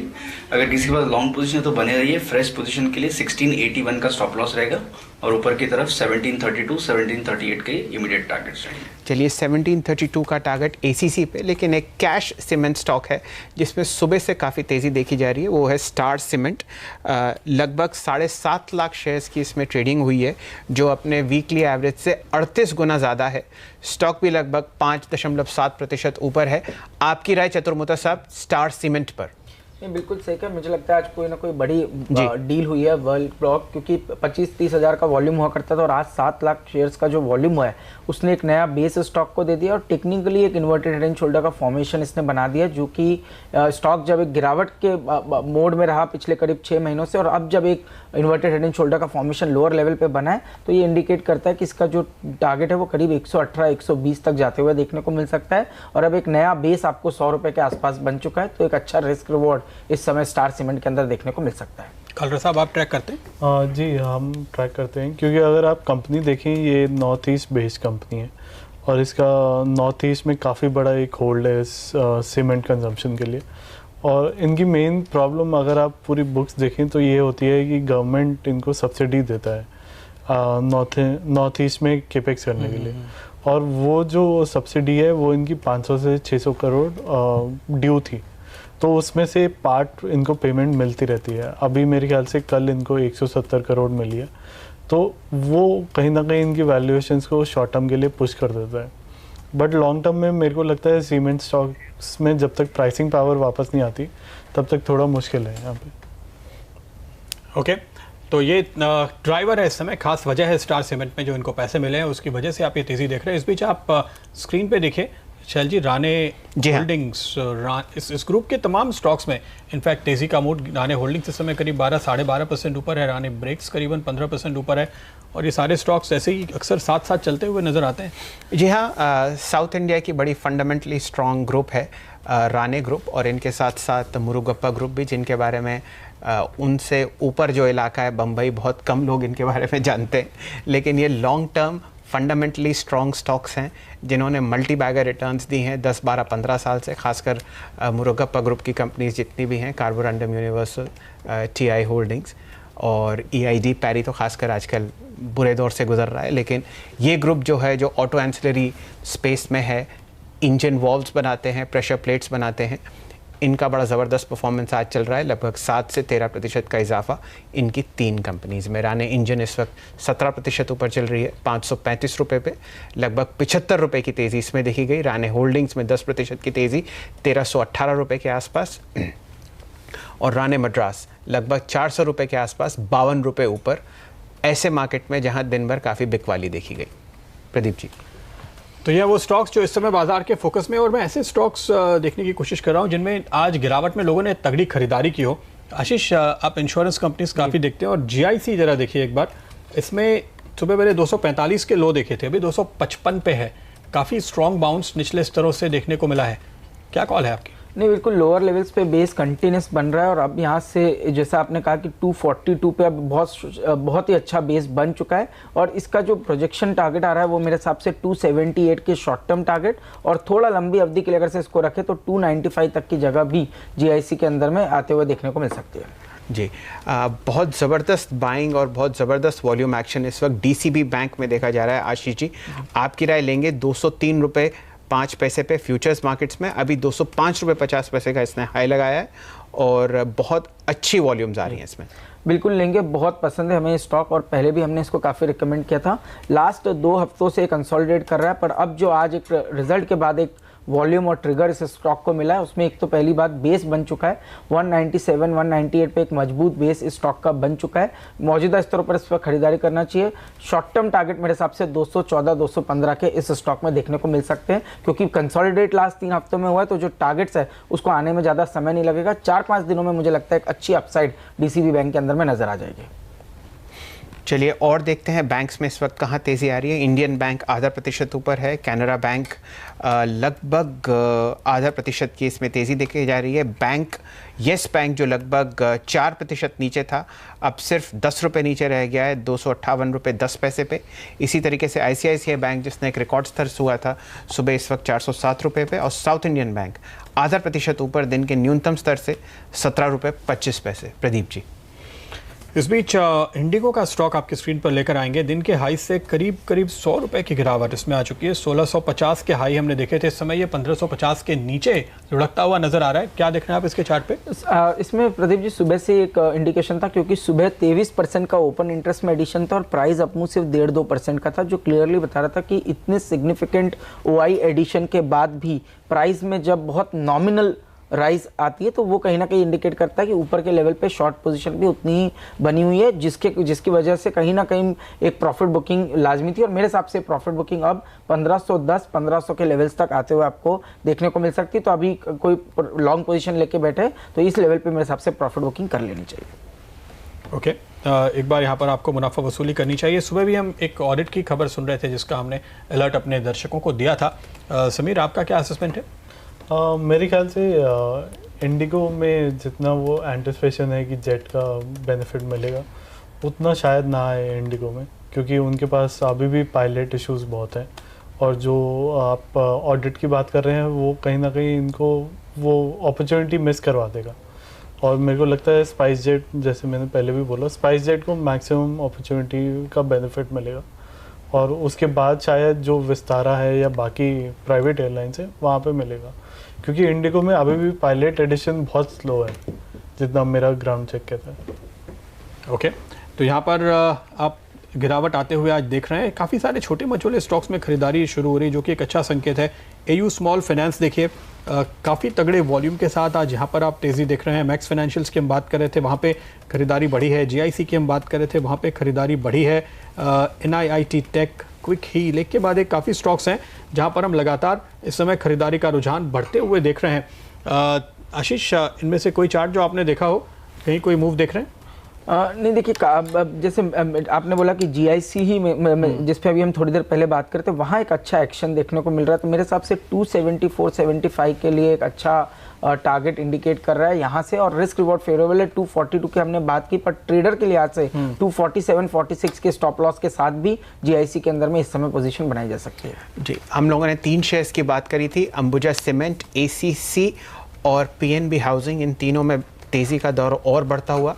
इस वक्त अंबुजा सीमेंट लगभग 234 रुपये 40 पैसे चल रहा है फ्यूचर्स मार्केट में, ACC 1710 फ्यूचर्स मार्केट्स में, और PNB हाउसिंग फाइनेंस जो था वो लगभग इस वक्त 800 रुपये के ऊपर आ चुका है। इस तीनों में जो हम अभी 15 मिनट पहले बात कर रहे थे, उस वजह से आपको देखिए ये ज़बरदस्त तेज़ी देखने को मिल रही है। अच्छा, NIIT टेक समेत जरा आप इसके चार्ट पर नजर डालिए। क्या लगता है आपको, गिरावट से उबर चुका है, हफ्ते भर के कंसोलिडेशन से बाहर निकल गया, अभी तुरंत तेजी करनी चाहिए? जी, इमीडिएटली कर सकते हैं। देखिए, ऊपर की तरफ जो बड़ी तेजी है वो 1370 का जो एक मेजर रेजिस्टेंस है वो ब्रेक जब तक नहीं होगा तब तक नहीं होगी। बट एटलीस्ट मोमेंटम ट्रेडर्स के लिए यहाँ से आपको 40-50 पॉइंट का ऊपर का एक दायरा दिख रहा है। तो यस, यहाँ पे अगर आप ट्रेड भी करते हो तो उसका हायर एंड 1360-1365 का आप टारगेट मान के चलिए, और लो साइड पे यहाँ पे 1298 का एक स्ट्रिक्ट स्टॉप लॉस मान के यहाँ पे लॉन्ग पोजिशन ली जा सकती है। जी, 100 रुपये का मूवमेंट इस वक्त अल्ट्राटेक सीमेंट में 4270 से माफ़ कीजिए 25 रुपये का मूवमेंट अल्ट्राटेक सीमेंट में 4270 से लगकर 4290 के आसपास आता हुआ पिछले 1-2 मिनट में। इसमें भी काफ़ी तेज़ी देखी गई। तो सीमेंट जो है इसमें बाइंग आ रही है प्रदीप जी, जो आपकी प्रॉफिट बुकिंग हो रही है और किसी सेक्टर से। आपकी कोई पसंद इसमें प्रदीप जी, माफ़ कीजिए चतुर्मोता साहब? जी, देखिए हमने लास्ट टाइम भी बात की थी श्री सीमेंट की, और आज वापस बात करूंगा, क्योंकि 7% का OI एडिशन है। निफ्टी नेक्स्ट जूनियर 50 में इसका करीब 3.5% का कंट्रीब्यूशन है। और जब इस तरह का अपमूव स्टॉक में आता है तो हमने देखा ये डिसाइसिव अपमूव देता है। इवेंचुअली मुझे लगता है 20,500 की तरफ ये स्टॉक बढ़ता हुआ आपको देखने को मिलेगा। तो करीब 600-700 रुपये की तेजी मौजूदा स्तरों से श्री सीमेंट में देखने को मिल सकती है। और इस ट्रेड को अब करंट लेवल्स पे लेने के लिए 19,550 रुपये का एक स्टॉप लॉस के साथ लॉन्ग पोजीशन बनाई जा सकती है। टेक्नोलॉजी और इससे जुड़े हुए स्टॉक्स में देखिए वहाँ पे एक्शन बना हुआ है ना। NIIT टेक के बाद अगला स्टॉक जो मुझे इंटरेस्टिंग दिख रहा है वो क्विक हील है। और आज के दिन यहाँ पर काफ़ी एक्शन है दरअसल, करीब करीब हफ्ते भर का वॉल्यूम एक दिन में होता हुआ नज़र आया है, वरना आमतौर पे वॉल्यूम फिल्टर की वजह से ये स्टॉक जल्दी हमारी नज़र पे आता नहीं है, लेकिन काफ़ी स्ट्रांग मूव है आज। इस पे समित आप क्या देख रहे हैं, तेज़ी करेंगे क्विक हील में? देखिए प्रदीप, जनरली तो हम ये रेकमेंड नहीं करते क्योंकि इसमें इनकंसिस्टेंट एक्टिविटी काफ़ी ज़्यादा होती है प्राइस वॉल्यूम फ्रंट पे जो आज का। लेकिन अगर हम प्राइस और वॉल्यूम दोनों देखें तो ये थोड़ा इंकरेजिंग लग रहा है। 200 डे मूविंग एवरेज के आसपास लास्ट 3-4 वीक से ये स्टॉक कंसोलिडेट हो रहा था और आज फर्स्ट टाइम ये रेंज से बाहर आया हुआ है। और वॉल्यूम एक्टिविटी देखिए तो इसकी जो औसत वॉल्यूम है उसके 3 या 4 गुना अब तक हो गए। तो एटलीस्ट यहाँ से ये स्टॉक 245-248 के रेंज में इमीडिएटली आने वाले 3-4 दिनों में जा सकता है। 245-248 के लेवल आपको आते हुए नजर आ सकते हैं, तो यहाँ पर मोमेंटम बनता हुआ देखिए दिन के हाइस पे, बल्कि ये तकरीबन पिछले 3-4 हफ्तों के हाइस पे आज ट्रेड करता हुआ नजर आ रहा है स्टॉक। जी, बात हो रही थी सीमेंट स्टॉक्स की, इनकी एंसिलरी यूनिट्स पे भी बात करते हैं। आईटीडी सीमेंटेशन, इसमें भी काफ़ी अच्छा वॉल्यूम ब्रेकआउट आ रहा है। पिछले 20 मिनट में ये स्टॉक जो है दिन के सबसे उच्चतम स्तर पे चल रहा है। आप इसको ट्रैक करते हैं कालरा साहब? जी, मेरे ख्याल से अगर आपको सीमेंट प्ले करना है तो मेरे ख्याल से ITDC और AIA इंजीनियरिंग, ये 2 सीमेंट रिलेटेड एंसिलरीज हैं, Tier 1 सप्लायर्स हैं, और यहाँ पे मुझे लगता है ये दोनों बेटर प्लेस हैं और ये ज़्यादा प्रॉफिटेबल और लेस लेवरेज प्लेस हैं। और जितना सीमेंट में ज़्यादा वॉल्यूम पिकअप होता है, इन दोनों को ज़्यादा बेनिफिट होता है क्योंकि इनके पास प्राइसिंग भी आ जाती है और जो वॉल्यूम पिकअप है वो भी आ जाता है। तो मुझे लगता है ये दोनों कंपनीज काफ़ी अच्छी जगह पे हैं सीमेंट ग्रोथ को कैप्चर करने के लिए। ITD सीमेंटेशन मेरा फेवरेट स्टॉक भी रहा है और इस स्टॉक पे दरअसल मेरे ख्याल से पिछले 3-4 हफ्तों से समित जरा चार्ट देखिए, एक कंसोलिडेशन में था। क्या ये एक अच्छा बॉटम बनाकर इस समय ऊपर जा रहा है? अच्छा मौका देखते हैं आप यहाँ से 8-10% के कम से कम मूव के लिए? जी हाँ प्रदीप, डेफिनेटली। इनफैक्ट 8 मार्च को हमने हमारे क्लाइंट्स को भी रेकमेंड किया था जब फर्स्ट टाइम ये स्टॉक ने लास्ट 2-3 महीने का कंसोलिडेशन से ब्रेकआउट दिया था और एक गैप से ब्रेकआउट दिया था 120 के आसपास।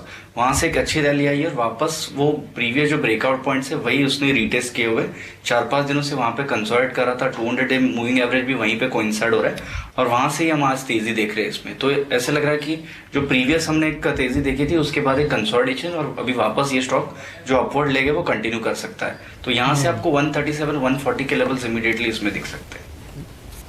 140 तक के लेवल आपको दिख सकते हैं, 137 से 140 के टारगेट के साथ देखिए दिन के हाइस पर। और मेरे ख्याल से शैल जी आपने बात शुरू की तब से 2% 2.5% का मूव तो उसके बाद ही हमने आते हुए देखा है। 137 और 140 के टारगेट हमारे एक्सपर्ट्स इस समय आपको सुझा रहे हैं। प्रदीप जी, ये तो आप ही का प्रताप है, ये प्रदीप के फंडिया में भी कभी फोकस हुआ होगा, माफ़ कीजिए पंड्या के फंडा में कभी फोकस हुआ होगा, तो उसका जो फलसफा है वो आपको आज देखने को मिल रहा है। चलिए, यहाँ पर एक अच्छा स्टॉक जहां आप तेजी का मूव इस समय बनते हुए देख रहे हैं, लेकिन आज एक्सपायरी का दिन है तो आंकड़े इस समय क्या कह रहे हैं? वीरू हमारे साथ जुड़ चुके हैं बताने के लिए। वीरू, कुछ खास डायरेक्शन तो क्लियर नहीं दिख रहा, क्या लगता है आपको इसी रेंज में कहीं एक्सपायरी होती हुई नजर आएगी करंट लेवल्स के आसपास?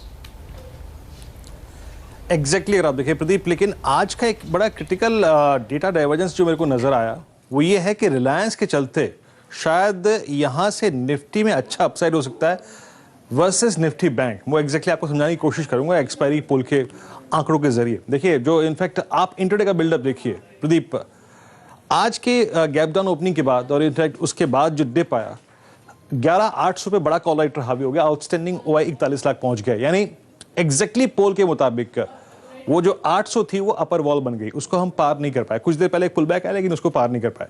आप पुट्स में आइए, एग्जैक्टली आप देखिए, अगर आप पुट्स को देखें तो सबसे बड़ा आउटस्टैंडिंग OI और इंटरडे बिल्डअप जो था वो किसी स्ट्राइक में था, तो वो था, याद रखिए, 750 और 700। तो एग्जैक्टली अगर आप देखिए जो हमारा पोल कह रहा था कि 750 से 800 के बीच के क्लस्टर में एक्सपायरी आ सकती है, तो 31 लाख के आउटस्टैंडिंग OI के साथ 750 और उधर 800 की जो कॉल है वो काम कर गई। एग्जैक्टली इसी रेंज में अगर आप देखें ये एक्सपायरी आने की एक्सपेक्टेशन थी और वैसे ही हो रहा है। ये एग्जैक्टली अगर आप देखें एक ग्राफिक्स और आपकी स्क्रीन पर आएगा, लगभग 80% अगर आप देखें, ये जो मैंने लास्ट डेटा जो अपडेट किया था उसके मुताबिक 750 से 800 के बीच में एक्सपायरी आनी चाहिए थी। कुछ लोगों को एग्जैक्टली अगर आप देखें ये आभास लग रहा था कि शायद थोड़ा डिप आएगा, कुछ को लग रहा था कि 800 के ऊपर हम निकलेंगे, एक पुल बैक देखें, लेकिन हुआ नहीं। एग्जैक्टली उसी रेंज में अगर आप देखें 750 से 800 के बीच में ये एक्सपायरी आती हुई। निफ्टी बैंक पे आते हैं, एग्जैक्टली निफ्टी बैंक में क्या हो रहा है प्रदीप? यहाँ पे मैं एक बात कहना चाहूंगा, मैं आखिरी में इनफैक्ट उसको बात को कहना चाहूंगा। आप ये देखिए निफ्टी बैंक, ये आपकी स्क्रीन पे सबसे बड़ी कॉल राइटिंग 30,500। इस आंकड़े को अपने जहन में रखिएगा। इसके बारे में कुछ मैं एक क्रिटिकल फैक्ट्स बोलूंगा। 30,500 का आउटस्टैंडिंग हुआ करीब 23,74,000 शेयरों का, 20 लाख कॉल्स बिके इंट्राडे में। आप पुट्स पे आइए, एग्जैक्टली पुट्स में क्या हो रहा है। अगर आप पुट्स को देखें तो सबसे बड़ा ओआई जो इंट्राडे में बिल्डअप हुआ था वो था 300 की स्ट्राइक पे, और यहां पे अगर आप देखें तो 30,200 की स्ट्राइक में लगभग 15 लाख शेयरों का आउटस्टैंडिंग ओआई है। तो पॉसिबिलिटी थी कि 400 से 500 की रेंज में आएगा। और अगर आप इस वक्त पोल्स के आंकड़े देखें तो वो भी वही कहते हैं कि ये जो एक्सपायरी है एग्जैक्टली 380 से 500 क्लस्टर के बीच में आ सकती है। और आप ये देखिए लगभग 80% का बिलीफ ये था। लेकिन अगर आप इस स्लाइड को स्क्रीन पर रखिए, और इनफैक्ट मैं एक चीज यहां पे कहना चाहूंगा प्रदीप और इनफैक्ट शैल जी, कि अगर आप आज की इस क्लोजिंग को देखें तो सबसे बड़ा ओआई 30,500 की कॉल में 25 अप्रैल के कॉन्ट्रैक्ट में भी खड़ा है। यानी पॉसिबिलिटी है कि जो आज बैंकिंग स्टॉक्स में डैमेज हुआ, निफ्टी बैंक 30,300 से 30,500 के जोन में कंसोलिडेट करे, क्योंकि 30,500 की कॉल नेक्स्ट वीक में भी सबसे बड़ा ओआई लेके खड़ी है। लेकिन याद रखिए निफ्टी में बिकॉज ऑफ रिलायंस के चलते कॉल राइटर 25 अप्रैल के कॉन्ट्रैक्ट में ना 700 पे है, ना 800 पे है, ना 900 पे है, वो सीधा पहुंच गया है 12,000 पे। यानी आज के इस ऑप्शन अपडेट में सबसे बड़ा इंपैक्ट, सबसे बड़ी चीज कहने लायक ये है कि निफ्टी बैंक का सबसे बड़ा ओआई खड़ा है 30,500 की कॉल में, लेकिन निफ्टी का सबसे बड़ा ओआई खड़ा है 12,000 की कॉल में, जो कि बहुत कुछ रिफ्लेक्ट करता है कि नेक्स्ट वीक डोमिनेट कौन कर सकता है। शुक्रिया वीरू आपका इस अपडेट के लिए। तो साफ तौर पे तेजी वाले भले ही बाजार को इस समय बहुत ऊपर ना ले जा पा रहे हैं, लेकिन मंदी वालों को अंदाजा है कि 12,000 तक की जगह खुली हुई है जी, तो वो उस विंडो को कवर करते हुए पोजीशन बना रहे हैं। एक बात और है प्रदीप जी, हम लोगों ने काफ़ी एनालिस्ट से बात करी, फंडामेंटल एनालिस्ट से, टेक्निकल एनालिस्ट से, और ज़्यादातर राय ये है कि ये जो रैली हमें 1200 तक, माफ़ कीजिए 12,000 तक लेके जाएगी, उसमें काफ़ी सारा जो हिस्सा है वो रिलायंस इंडस्ट्रीज़ की वजह से आएगा। आज उनकी रिज़ल्ट्स हैं, शाम को बाज़ार बंद होने के बाद काफ़ी कुछ उसमें देखा जाएगा कि क्या क्या पॉइंट्स हैं। कालरा साहब हमारे साथ बैठे हुए हैं, उन्होंने बताया एबिट ग्रोथ मार्जिन देखेंगे वो रिलायंस के मेन पेट्रोकेमिकल बिजनेस पे, आरपू की ग्रोथ या प्रेजेंटेशन देखेंगे टेलीकॉम बिजनेस पे, बैलेंस शीट में डेट और कैश कितना है, कैश फ्लोज कैसे हैं, वो सब एनालाइज करेंगे। और हमारे साथ अक्सर यहाँ पे आते रहते हैं तो इस पे उनकी राय हम हमेशा लेते रहेंगे। रिलायंस इंडस्ट्रीज़ लगभग 1384 रुपये पे आज ये निफ्टी का नवाब शेयर था। बड़ी ज़बरदस्त इसमें तेज़ी देखी गई है, लगभग 42% का इजाफा है साल के हिसाब से, और आज 3% ऊपर 1384 रुपये 20 पैसे पर। चलिए, और अब इस वक्त आप देखिए बाजार कोशिश कर रहे हैं टिकने की, लेकिन ऊपर के लेवल पर प्रेशर बना हुआ है, जैसे कि अभी भी वीरू आपको बता रहे थे। लेकिन स्टॉक स्पेसिफिक मूव्स एक के बाद एक ज़रूर देखने को मिल रहे हैं। एक स्टॉक जल्दी से देखते हैं और उसके बाद फिर बात करेंगे सेंसेक्स, निफ्टी और पॉलिटिक्स की। वो जो एक स्टॉक मेरे सामने आ रहा है वो है बलरामपुर चीनी, और एक कंसिस्टेंट परफॉर्मर रहा है। आज भी मैं देख पा रहा हूँ जाते जाते भी लोग यहाँ पर खरीदारी कर रहे हैं। आखिरी घंटे के दौरान देखिए दिन के हाइस पर ये जिस तेजी से अच्छे वॉल्यूम के साथ खरीदारी आई है। आशीष, क्या देख रहे हैं आप चार्ट में, एक पोजीशन लेकर जाएंगे? देखिए, इस स्टॉक को मैंने बहुत स्ट्रांगली 110 पे रिकमेंड किया था, तब कहा था कि एक राउंडिंग बॉटम का फॉर्मेशन बनाए और 150 रुपये के टारगेट शॉर्ट टर्म में नजर आएंगे, और इवेंचुअली 180-190 तक की अपसाइड इसके अंदर देखने को मिलेगी। तो आज ये जो स्टॉक है करीब अपने एक लास्ट टाइम इसने 144-145 का हाई बनाया था मार्च में, और उसके बाद करीब 1.5 महीने से कंसोलिडेट होकर अब एक नई तेजी की तैयारी कर रहा है। और इस इमीडिएट अपमूव का मेरे हिसाब से जो टारगेट है 175-180 होना चाहिए, और नया स्टॉप लॉस जो आपका अब होना चाहिए वो 136 का होना चाहिए। तो मेरे हिसाब से एक बहुत स्ट्रांग ब्रेकआउट बलरामपुर चीनी में वापस से हमें देखने को मिल रहा है। चलिए, इस वक्त जो गिरावट का दौर चल रहा है वो फार्मा स्टॉक्स में काफ़ी अच्छे तरीके से देखा जा रहा है। आपके लिए चतुर्मुदा साहब, ग्लेनमार्क फार्मा और कैडिला हेल्थ केयर दोनों दिन के न्यूनतम स्तर पर और काफ़ी अच्छी सेलिंग प्रेशर के साथ, आपकी राय इन दो स्टॉक्स पर? नहीं, देखिए ग्लेनमार्क में थोड़ा सा वीकनेस बिल्कुल सही आपने कहा, 5% का एडिशन है, और स्टॉक ने करीब अपने लास्ट हफ्ते 2 हफ्तों के लोज को ब्रेक किया। तो इन शॉर्ट टर्म मुझे लगता है 624-625 के लेवल्स ग्लेनमार्क के अंदर में देखने को मिल सकते हैं। ऊपर में 645 ये एक ट्रेडिंग स्टॉप लॉस होना चाहिए अगर से कोई शॉर्ट पोजीशन ग्लेनमार्क के अंदर में बनाता है तो। ओके, तो ये कॉल इस समय आपके लिए। देखिए, जो सारे स्टॉक्स हम एक के बाद एक बात कर रहे हैं। आईटीडी सीमेंटेशन अब 5% ऊपर, जीआईसी में 4% का मूव आ चुका है। जेएसडब्ल्यू स्टील शुरुआत में हमने बात की थी 2.5% ऊपर, अब ये ट्रेड करता हुआ नजर आ रहा है। तो ये सारे स्टॉक्स तेजी के मूड में है। एक के बाद एक ट्रेडिंग स्टॉक्स हम आपको बता रहे हैं, लेकिन हमारी नजर बड़ी खबरों पे भी है। बात करेंगे सेंसेक्स, निफ्टी और पॉलिटिक्स की।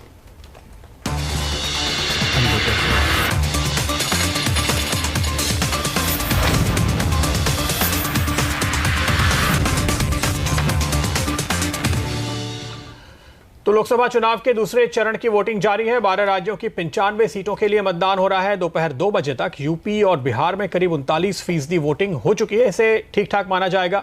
नगीना, अमरोहा, बुलंदशहर, अलीगढ़, हाथरस और मथुरा 40% टर्नआउट इन सभी जगह पे तकरीबन देखने को मिला है। बिहार में भी किशनगंज और पूर्णिया में भी 40% के आसपास वोटिंग हुई है।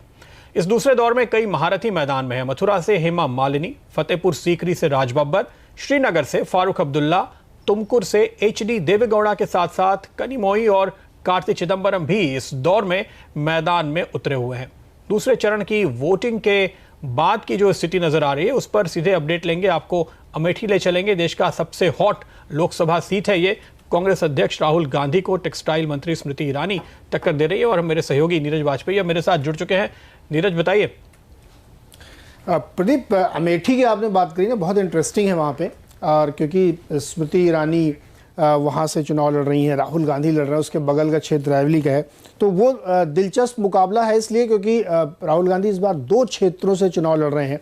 तो ये देखना होगा कि वहाँ की जनता का इस बात पर क्या फीडबैक है, क्या रिस्पॉन्स है, उसको कैसे लेते हैं। क्योंकि पहली बार हुआ है कि कोई दूसरी सीट से लड़ने जा रहा है। खासतौर पर अमेठी की अगर हम बात करें तो रायवली से एक बार इंदिरा जी ने ट्राई किया था, दूसरी जगह से भी लड़ी थी वो, मेडक से। लेकिन इस बार जो ये चल रहा है ना, इसको वहाँ की जनता बहुत सीरियसली ले रही है कि ऐसा इन्होंने क्यों किया। एक दूसरा बड़ा मुद्दा यह है कि अमेठी, जो पहले लोग कम जानते थे कि अमेठी केवल नाम है, किस तरीके का शहर है, किस तरीके के वहाँ कामकाज है, अब वहाँ की बहुत डिटेल रिपोर्टिंग और बहुत डिटेल्स आई हैं कि वहाँ क्या काम हुआ, क्या नहीं हुआ। तो इसलिए अवेयरनेस और लोगों के बीच में ये क्वेश्चन है कि क्या वाकई अमेठी में काम हुआ कि नहीं हुआ। इस पर भी बहुत सारे लोग, चूंकि वो हमारा गृह जनपद है तो वहाँ के आसपास के लोगों से अक्सर बातचीत होती रहती है।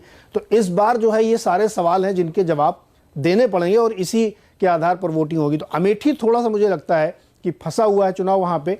इतना आसान नहीं है गांधी फैमिली के लिए कि अमेठी आसानी से निकल जाए। रायवली में अभी भी उनका थोड़ा एज है क्योंकि वहाँ पे सामने कोई बहुत कड़ा प्रत्याशी बीजेपी ने, किसी और ने नहीं खड़ा किया है। तो अमेठी पे नज़र रखनी बहुत ज़रूरी होगी। प्रदीप, चलिए, हमारे साथ इस वक्त जुड़े हैं हमारे पॉलिसी एडिटर लक्ष्मण रॉय साहब, जो अमेठी का दौरा कर रहे हैं। लक्ष्मण जी, आपका स्वागत है आखिरी सौदा में। बताइए, ज़मीनी हकीकत क्या है? आप लोगों ने काफ़ी बात करी होगी वहाँ पे, जो लोग मतदान देते हैं, हर एक लेवल के व्यक्ति से आपकी बात हुई होगी। बताइए इस वक्त क्या माहौल है अमेठी में? देखिए, दरअसल पिछले 2 दिनों से मैं अमेठी के कई सारे गाँव में गया, कुछ हद तक शहर में भी रहा और अलग अलग तबके के लोगों से मिला। यहाँ तक कि स्मृति ईरानी के जनसभाओं में भी गया, कांग्रेस के जो बड़े नेता थे उनके जनसभाओं में भी गया। एक बात जो बिल्कुल साफ है वो ये है कि इस बार टक्कर भाजपा से मिल रही, इसमें कोई शक नहीं है। अब तक क्या होता था कि गांधी परिवार से कैंडिडेट खड़ा हो गया, उनका जीतना 100% तय होता था। चुनाव को यहाँ के स्थानीय लोगों की भाषा में कहें तो महज औपचारिकता माना जाता था। लेकिन इस बार जिस तरीके से आक्रामक प्रचार कर रही हैं और क्षेत्र में काम किया स्मृति ईरानी ने, मामला थोड़ा सा मुझे फंसता हुआ ज़रूर दिख रहा है। और भाजपा के पक्ष में 2-3 बातें जा रही हैं। पहली बात तो ये जा रही है कि भाजपा ने 2014 के लोकसभा चुनाव में काफ़ी वोट परसेंटेज अपने बढ़ाए थे। जहाँ पे कांग्रेस का वोट परसेंटेज था 2009 में 71% से ज़्यादा, वो 2014 में 46% तक सिमट कर आ गया था। तो भाजपा में इसमें बढ़त मिली थी। दूसरा, जो विधानसभा चुनाव हुए थे, विधानसभा चुनाव में कांग्रेस सभी विधानसभा चुनाव में हार गई थी। यहाँ पे अमेठी विधान के तहत जो विधानसभा क्षेत्र आते हैं 4, और उसमें से 3 पर भाजपा ने कब्जा जमाई थी। तो ये एक बात आ रही है। लेकिन कांग्रेस के पक्ष में जो बातें हैं वो पक्ष में बात यह है कि यहाँ के लोग गांधी परिवार से भावनात्मक रूप से जुड़े हैं, ये सबसे ज़्यादा मुद्दा हावी है। दूसरा, जो राष्ट्रीय अंतर्राष्ट्रीय स्तर की संस्थाएं हैं, बड़ी बड़ी इंडस्ट्री है, ये लाने का श्रेय जाहिर तौर पर गांधी परिवार को जाता है। लेकिन लोगों का जो भावनात्मक रिश्ता है धीरे धीरे मुझे लगता है कमज़ोर पड़ता जा रहा है। राजीव गांधी के बाद से जब से राहुल गांधी आए हैं तो लोगों की एक शिकायत ज़रूर है, वो क्षेत्र में ज़्यादा नहीं आते हैं और इसी शिकायत को दूर करने की कोशिश की। आपने ज़रूर ये प्रश्न पूछा होगा बहुत लोगों से, लक्ष्मण जी, आपने बहुत ये प्रश्न पूछा होगा लोगों से कि राहुल गांधी साहब इस बार वायनाड से भी चुनाव लड़ रहे हैं, तो उस पर उनकी क्या प्रतिक्रिया है? क्या अमेठी वासियों को ये लगता है कि गांधी साहब ने अपनी पीठ उन्हें दिखा दी है? यहाँ पे दो तरह के बता रहे हैं इस मुद्दे पे। ये बहुत ही काफ़ी ज्वलंत मुद्दा था, इस पर कई लोगों से मैंने बातचीत की। एक तो मुद्दा ये आ रहा था कि चले यहाँ से जीत सुनिश्चित शायद ना हो, इस वजह से यहाँ से चलेगा वायनाड। लेकिन दूसरा एक मुद्दा जो लोगों का कहना था वो ये कि ये 2 सीटों से जीतेंगे तो आगे चलकर यहाँ पे उपचुनाव हो सकता है और उपचुनाव में प्रियंका गांधी की यहाँ से एंट्री हो सकती है। ये एक दलील दी जा रही है यहाँ राहुल गांधी के 2 क्षेत्रों से लड़ने के पीछे। तो मुझे लगता है कि ये भी एक वजह है जो स्थानीय लोग इसको अलग अलग नज़रिए से देख रहे हैं इस राहुल गांधी के फैसले को। लेकिन भाजपा जोर शोर से स्थानीय लोगों में ये भावना घर करने की कोशिश में जुटी हुई है कि वो यहाँ से हारने की तैयारी में है, इसी वजह से अमेठी छोड़ कर जा रहे हैं। लक्ष्मण, एक चीज़ बताइए, चूंकि ये हमेशा कहा जाता है कि कांग्रेस का गढ़ है रायबरेली और अमेठी दोनों, और वहाँ पे इंडस्ट्री तो वाकई लेके आई थी इंदिरा जी के ज़माने में, और उसके बाद जब दूसरा दौर आया तो उसमें कुछ इंस्टीट्यूट्स लेके आए गए हैं। स्थानीय लोगों को उससे कोई फ़ायदा हुआ था क्या? इस बारे में लोगों को कोई राय है? क्योंकि वो जब इंडस्ट्री की बात चलती है बड़े नाम गिनाए जाते हैं कि पेट्रोलियम इंस्टीट्यूट बन गया, निफ्ट बन गया, FDDI बन गया, उससे वहाँ के लोगों को क्या फ़ायदा हुआ है? कुछ इस बारे में चर्चा हुई आपकी? बिल्कुल आपने सही, हाँ बिल्कुल आपने सही कहा। मैं यहाँ जो इंडस्ट्रियल एरिया है, आप शायद वाकिफ़ भी होंगे क्योंकि यहाँ के आप रहने वाले हैं, तो यहाँ पे जगदीशपुर इंडस्ट्रियल एरिया है, वहाँ गया था, आधा दिन वहाँ बिताया। लोगों ने कहा था जब इंडस्ट्री आई थी जिन जिन लोगों की ज़मीनें गई उनको रोज़गार मिला, आसपास के लोगों को रोज़गार मिला। लेकिन वो तब की बात थी जब राहुल गांधी वहाँ पर आया करते थे। लेकिन अब वहाँ से इंडस्ट्री धीरे धीरे खिसकने लगी है, बड़ी बड़ी इंडस्ट्री बंद हो गई है, वहाँ खंडहर जैसे हालात बन गए हैं। तो वो फ़ायदा जो था वो फ़ायदा बिल्कुल नहीं रहा। ये आरोप कांग्रेस के लोग ज़रूर लगा रहे हैं कि यहाँ पर कुछ अंतर्राष्ट्रीय राष्ट्रीय स्तर के इंस्टीट्यूट खोलने की कोशिश कांग्रेस ने की, लेकिन भाजपा शासन में आने के बाद उस इंस्टीट्यूट का तो खोलने नहीं दिया गया या फिर उसका ट्रांसफर कर दिया, दूसरी जगह स्थानांतरित कर दिया गया। तो ये आरोप जरूर है, लेकिन जाहिर तौर पर जो बड़े बड़े इंस्टीट्यूट थे उसका फायदा स्थानीय लोगों को मिल तो रहा था, लेकिन उस फायदे से ज़्यादा अब ज़्यादा ज़मीन पर हावी हो रहा है। लोगों के घरों में शौचालय बनाना, रसोई गैस का कनेक्शन पहुँचाना, बिजली का कनेक्शन पहुँचाना। जी शुक्रिया लक्ष्मण आपका, और नीरज आपका भी शुक्रिया हमारे साथ इस चर्चा में जुड़ने के लिए। तो ये ताज़ा अपडेट अमेठी से राजनीति के इस दौर पर हमारी नज़र बनी हुई है लगातार, और हम आपको सुबह से अपडेट दे रहे हैं, आगे भी देते रहेंगे।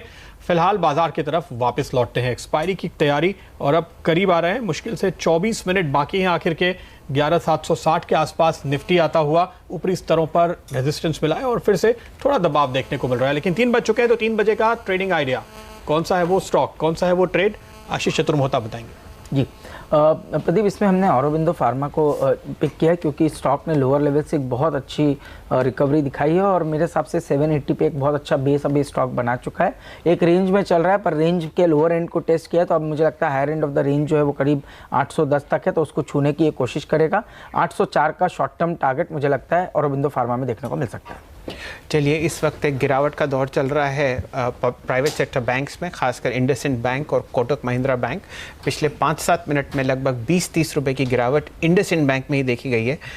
इस वक्त 1778 रुपए के स्तर पर कैश मार्केट्स में। आपकी राय इस पर आशीष चतुर्मोहता साहब, और उसके बाद कोटक बैंक। जी देखिए, जहाँ तक इंडसइंड बैंक का सवाल है तो बहुत अच्छा एक अपमूव पिछले 3-4 दिनों में देखने को मिला और आज उतना ही एक वॉल्यूम बेस्ड सेलिंग हमें इसके अंदर देखने को मिल रही है। तो मुझे लगता है कि एक रेंज में है, पर अब क्योंकि higher end of the range से फिसला है तो शायद 1725 1730 के जो लेवल्स है उसको छूने की एक कोशिश करेगा। 1730 के आसपास एक बहुत अच्छा सपोर्ट इंडसइंड बैंक के अंदर में देखने को मिल सकता है। जहाँ तक कि कोटक महिंद्रा बैंक की बात है, यहाँ पर पे हम थोड़ा लॉन्ग लिक्विडेशन अभी देख रहे हैं, बट ये पैटर्न काफ़ी अच्छा है। तो मेरे हिसाब से कोई भी डिप अगर से जो इसको 1360 के करीब तक लाती है तो वो एक अच्छी अपॉर्चुनिटी होगी जहाँ पर बाय पोजीशन ली जा सकती है। आशीष जी, जब हमने ये शो शुरू किया था 2 बजे लगभग, तो मात्र 200 पॉइंट की गिरावट थी बैंक निफ्टी में। इस वक्त 290 पॉइंट नीचे है 30,244 रुपए पे। आपकी कोई राय, कुछ करना चाहिए, कुछ ट्रेड आप लेना चाहेंगे मंडे के लिए? नहीं देखिए, ये जो गिरावट है थोड़ी सी इंटेंसिफाई जरूर होते हुए देखने को मिल रही है और पिछले कुछ मिनटों में हमने देखा है ओआई का एडिशन भी काफ़ी हुआ है। तो मेरे हिसाब से लॉन्ग ट्रेड है तो यहाँ तो बिल्कुल एक बार शायद एग्जिट करना चाहिए, और अगर से एग्रेसिव शॉर्ट ट्रेडर्स हैं तो मैं फ्यूचर्स के लेवल दे रहा हूँ 30,330 के एक स्टॉप से शॉर्ट पोजीशन बनानी चाहिए। 30,050 ये इमीडिएट टारगेट मुझे लगता है बैंक निफ्टी फ्यूचर्स में देखने को मिल सकता है। जी, लगातार तीसरे दिन की जो बढ़त थी वो इस वक्त लगभग 300 पॉइंट की गिरावट बैंक निफ्टी में देखी जा रही है 30,227 के आसपास। और इसमें जो सबसे दिग्गज प्राइवेट सेक्टर बैंक्स हैं, इंडसइंड बैंक, कोटक बैंक और HDFC बैंक, इन तीनों में काफ़ी गिरावट देखी जा रही है। इंडसइंड बैंक लगभग 1% नीचे, कोटक बैंक 1.2% नीचे और HDFC बैंक में भी इसी तरीके की गिरावट देखी जा रही है। प्रदीप जी। बिल्कुल, तो दबाव यहाँ पे बढ़ता हुआ आप देखिए एडीएजी ग्रुप में अब रिलायंस कैपिटल आपको तकरीबन 14.5% नीचे दिखाई देगा। रिलायंस पावर में 14% की गिरावट है। आर इंफ्रा करीब 9-9.5% कमज़ोर होता हुआ। DHFL करीबन 7.5% के नुकसान के साथ ट्रेड कर रहा है। ये वो स्टॉक्स जहां हमने आज सुबह बाजार खुलने के साथ ही मंदी के ट्रेड लिए थे और इनमें नुकसान लगातार बढ़ रहा है। DHFL पे आशीष इस समय आप क्या लेवल्स देख रहे हैं? 158 पर आ चुका है। सुबह सुबह अगर किसी ने मंदी की तो मेरे ख्याल में दिन के दौरान ही थोड़ी देर से भी जब हमने एंट्री ली थी 4 से 5% का मुनाफा तो बन चुका है। देखिए मुनाफा बन चुका है, पर स्टॉक अभी भी काफ़ी वीक नज़र आ रहा है क्योंकि OI एडिशन भी काफ़ी है और जिस तरह से ये सेलिंग हो रही है उसमें 150 तक की डाउन साइड मुझे लगता है DHFL में देखने को मिल सकती है। 162 ये मेरे हिसाब से एक ट्रेलिंग स्टॉप लॉस किसी भी शॉर्ट पोजीशन के लिए रखकर इस स्टॉक में शॉर्ट पोजीशन अभी भी मेंटेन रखी जा सकती है। जी, सेलिंग इस वक्त बढ़ती हुई, चाहे आप निफ्टी देख लें या bank Nifty, ICICI bank, Tata Motors, Bharti Airtel, Bajaj Finance, HDFC bank, इसमें पिछले 2-4 मिनट में काफ़ी सेलिंग आई है। Maruti Suzuki, Tech Mahindra, doctor Reddy's Labs, ये सारे शेयर्स जो हैं अपने दिन के उच्चतम स्तर से इस वक्त नीचे चल रहे हैं और कई ऐसे हैं जो अपने दिन के न्यूनतम स्तर पे हैं, खासकर HDFC बैंक, कोटक बैंक और इंडसइंड बैंक भी इस वक्त। तो ये वो सारे स्टॉक्स जिन पे आप दबाव लगातार बढ़ते हुए देख रहे हैं। यस बैंक पे नज़र पड़नी चाहिए क्योंकि 4% नीचे अब ये ट्रेड करता हुआ जो थोड़ी सी उछाल की कोशिश थी ये कामयाब नहीं हुई है। समित, यस बैंक के चार्ट पे ज़रा नज़र डालिए, दिन के लोस की तरफ फिर से जा रहा है, क्या लगता है आपको? देखिए वीक है स्ट्रक्चर, 200 डे मूविंग एवरेज उसका एक सपोर्ट करके उभर के आ रहा था लास्ट 2-3 वीक से और आज वो अटेम्प्ट कर रहा है कि वो उसके नीचे जाने के लिए तो 254 के नीचे इसमें हमें लग रहा है कि सेलिंग वापस गहरा सकती है, फिर ये स्टॉक 244, 246 के दायरे में जा सकता है। तो 254 एक मेक और ब्रेक लेवल हो सकता है इसके लिए। जी, और हम बात कर रहे हैं ज़बरदस्त सेलिंग की। एक ऐसा स्टॉक है जो बिल्कुल फर्स्ट क्लास अपने बुल ट्रेंड में वाकिफ़ है और चल रहा है। माफ़ कीजिए, IGL इंद्रप्रस्थ गैस इस वक्त 324 रुपये 75 पैसे पे। आपकी इस पे राय आशीष जी? लगातार चौथे दिन इसमें तेजी चल रही है, बहुत ज़बरदस्त ब्रेकआउट हो रहा है और स्टॉक जो है वो अब अपने ऑल टाइम हाई जो कि 346 की तरफ है उसकी तरफ बढ़ता हुआ आपको नज़र आएगा क्योंकि इसके मंथली चार्ट्स को आप देखेंगे तो करीब करीब इसने मार्च 2018 में जो हाई बनाए थे उसको क्रॉस किया, यानी कि 1 साल के हाई का ये ब्रेकआउट है। 52 वीक हाई है। स्टॉप लॉस बहुत छोटा होगा 318 के आसपास और इमीडिएट शॉर्ट टर्म टारगेट्स 340 के मुझे लगता है स्टॉक में देखने को मिल सकते हैं। जी, 340 के टारगेट IGL आपको दिखा सकता है। और एक और स्टॉक इस समय मेरी नज़र में आ रहा है क्रॉम्पटन कंज्यूमर। इस पे एक बार समित नज़र डालिए। काफ़ी वक्त के कंसोलिडेशन के बाद ये बाहर निकल रहा है, ऐसा लगता है तेजी करेंगे अभी? जी हाँ, स्ट्रक्चर तो पॉजिटिव लग रहा है थोड़ा, लेकिन ये डिसेप्टिव काउंटर है तो आपको इसके देखना पड़ेगा फॉलोअप मूव आती है कि नहीं। बट अभी की अगर हम देखें बात तो 238 का जो रेजिस्टेंस है वो ब्रेक कर रहा है और यहाँ से एटलीस्ट आपको आने वाले 3-4 दिनों में ये स्टॉक 250 से लेकर 252 के लेवल्स टेस्ट करते हुए दिख सकता है। तो एज अ ट्रेडर यस, यहाँ पे आपका रिस्क रिवॉर्ड फेवरेबल है। 233 हाफ के स्टॉप लॉस से यहाँ पे लॉन्ग पोजीशन ली जा सकती है। जी, एक और बहुत बेहतरीन शेयर है जो लगभग 7-8 दिन से लगातार तेज़ी में है, ये है ट्रेंट लिमिटेड। लगभग 358-360 रुपये के आसपास इस वक्त। आपकी राय इस पर आशीष जी? देखिए इस पूरे स्पेस में मैं काफ़ी बुलिश और ख़ास तौर पे ट्रेंड पे, और इस स्टॉक की अच्छी बात है कि जब पूरे मिड कैप स्मॉल कैप में गिरावट थी तब भी ये स्टॉक कंटिन्यूसली अपने 52 वीक हाई के आसपास ही मंडराता रहा और अब जब एक बेस बन चुका है तो मेरा ये मानना है कि ये स्टॉक वापस से 420 के स्तरों को छूने की कोशिश करेगा। रिस्क रिवॉर्ड बहुत फेवरेबल है क्योंकि अब एक नीचे जो बेस बना है वो 344 के आसपास बन चुका है, तो 13-14 रुपये की जोखिम है और ऊपर में करीब करीब 60-70 रुपये की अपसाइड ट्रेंड के अंदर मुझे लगता है आने वाले 2-3 हफ्तों में देखने को मिल सकती है। जी, कालरा साहब आप ट्रेंड को ट्रैक करते हैं? जी हम करते हैं, और जैसे टाटा ग्रुप की कंपनी है और रिटेल एंड पे है तो मुझे लगता है वहाँ पे काफ़ी ज़्यादा रीऑर्गेनाइजेशन हो रही है और फोकस ऑनलाइन पे जा चुका है। अब चाहे आप क्रोमा देखें चाहे आप बाकी आउटलेट्स देखें, और जो वहाँ पे इनको रिटेल एंड का जो फ़ायदा मिल रहा है और यही मेन कंज्यूमर कंपनी है जो आगे जाके इनको फ्यूचरिस्टिक कंज्यूमर ग्रोथ पे पार्टिसिपेट करने को अलाउ करती है। जी, तो मेरे को लगता है यहाँ पे काफ़ी बड़ी एक अपसाइड पेंडिंग है, और अगर आप आगे जाके देखें तो कैश फ्लो इम्प्रूवमेंट यहाँ हर ग्रुप कंपनी में आनी है और यहाँ पे मुझे लगता है फर्स्ट मूवर एडवांटेज इनको मिलेगा और आई थिंक एक 450-500 का मीडियम टर्म का टारगेट मेरा होगा। जी, और एक कंपनी जो ज़बरदस्त पिछले 3 दिन से तेज़ी में चल रही है वो है नेस्को लिमिटेड, लगभग 518 रुपये इस वक्त। बहुत ही इसमें ज़बरदस्त वॉल्यूम आ रहा है, 3% का गेन है और पिछले 2-3 दिन के मुकाबले लगभग 150% जो है वो वॉल्यूम आया है पिछले 20 मिनट में। आप इसको ट्रैक करते हैं कालरा साहब, और आपकी राय आशीष जी टेक्निकली स्टॉक पर? फंडामेंटली इसमें बेसिकली रेंटल इनकम ज़्यादा आती है और एग्जीबिशन इनकम में इनका प्ले है, तो वहाँ पे मुझे लगता है इनका लैंड पार्सल काफ़ी बड़ा है और उसकी अगर डेवलपमेंट की बात चल रही है जो मेरे ख्याल से बोर्ड लेवल पे चल भी रही है, अगर वो थ्रू आ जाती है और कोई अच्छा डेवलपर आ जाता है इनके साथ, तो मेरे को लगता है यहाँ पे अनलॉकिंग काफ़ी अच्छी तरह हो जाएगी और ये मे भी एक 700-800 रुपये का प्राइस टारगेट दिखा दे, क्योंकि इनके अगर वैल्यूएशन लगाएं तो अराउंड 300-350 रुपये का इनका लैंड वैल्यू है।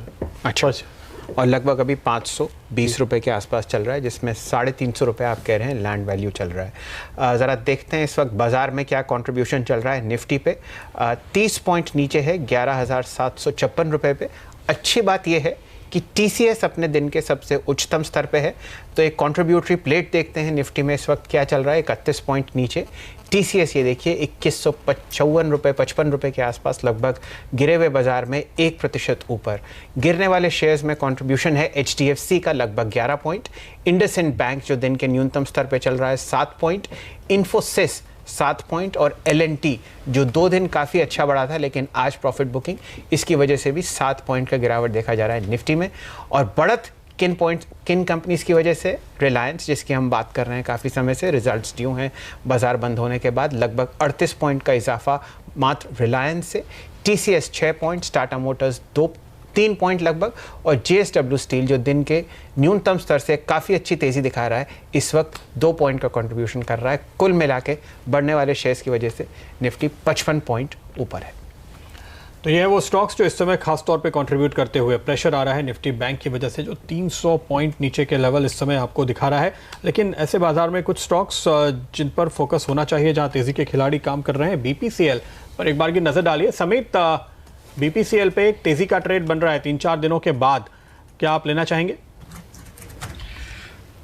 देखिए प्रदीप, आज सुबह ही हमने इसका पीयर काउंटर HPCL है उसको बाय दिया हुआ है। इसमें कॉल ऑप्शन 265 का करंट मंथ का हमने कॉल ऑप्शन इसमें रिकमेंड किया है 5.5-6 के आसपास। तो यहाँ से हमें लग रहा है कि HPCL में एटलीस्ट आपको 280 के आसपास तक एक रेंज मिल सकती है। BPCL में भी तेजी हो सकती है, बट HPCL में हमें रिस्क रिवॉर्ड अच्छा मिल रहा था, इसलिए हम लोग ने HPCL में यहाँ पे ट्रेड रिकमेंड किया। तो मैं यहाँ पे भी HPCL रिकमेंड करूंगा फॉर इमीडिएट टारगेट ऑफ 278, 280 और 259 के स्टॉप लॉस से। इसमें लॉन्ग पोजीशन कैश या फ्यूचर में लिया जा सकती है।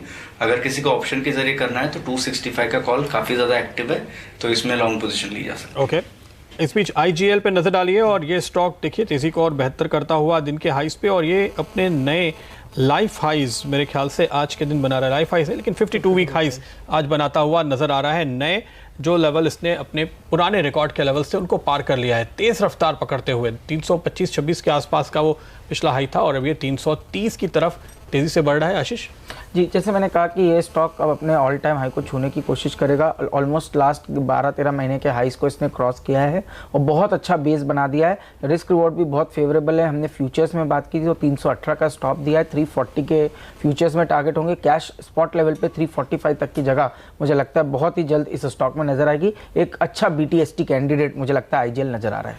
चलिए IGL की बात कर रहे हैं तो महानगर गैस कैसे दूर रह सकता है। हालांकि उसमें कोई प्राइस मूवमेंट अभी नहीं दिख रहा, लेकिन फिलहाल 1-2 छोटी ब्लॉक डील्स इसमें हुई हैं।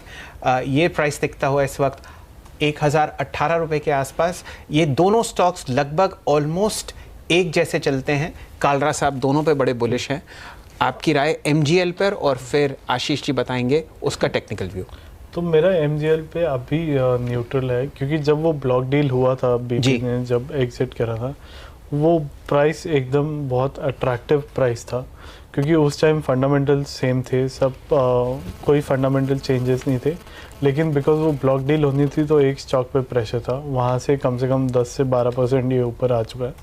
तो मुझे लगता है कि अभी यहाँ पे एक न्यूट्रल कॉल इसलिए है क्योंकि अगर आप वॉल्यूम ग्रोथ देखें तो कहीं ना कहीं वो स्टेबलाइज हो रही है, क्योंकि मुंबई रीजन और महाराष्ट्र रीजन में कहीं ना कहीं वो ट्रैफिक फ्लो नहीं मिलता। आईजीएल पे मैं ज़्यादा बुलिश हूँ, क्योंकि वहाँ पे एनसीआर का जो ट्रैफिक फ्लो है वो एड्रेस कर पाते हैं, तो वॉल्यूम ग्रोथ स्कोप वहाँ पे काफ़ी बड़ा है और वैल्यूएशन वाइज मुझे लगता है आईजीएल की बेटर ऑफ सिचुएशन है। जी, आपकी राय एमजीएल पर आशीष जी 1018 के आसपास? मैं सेम, शायद टेक्निकली फंडामेंटली दोनों ही शायद सेम व्यू बन रहा है, क्योंकि आईजीएल का जो प्राइस मोमेंटम है, पैटर्न है, वो काफ़ी डिसाइसिव है नेचर में।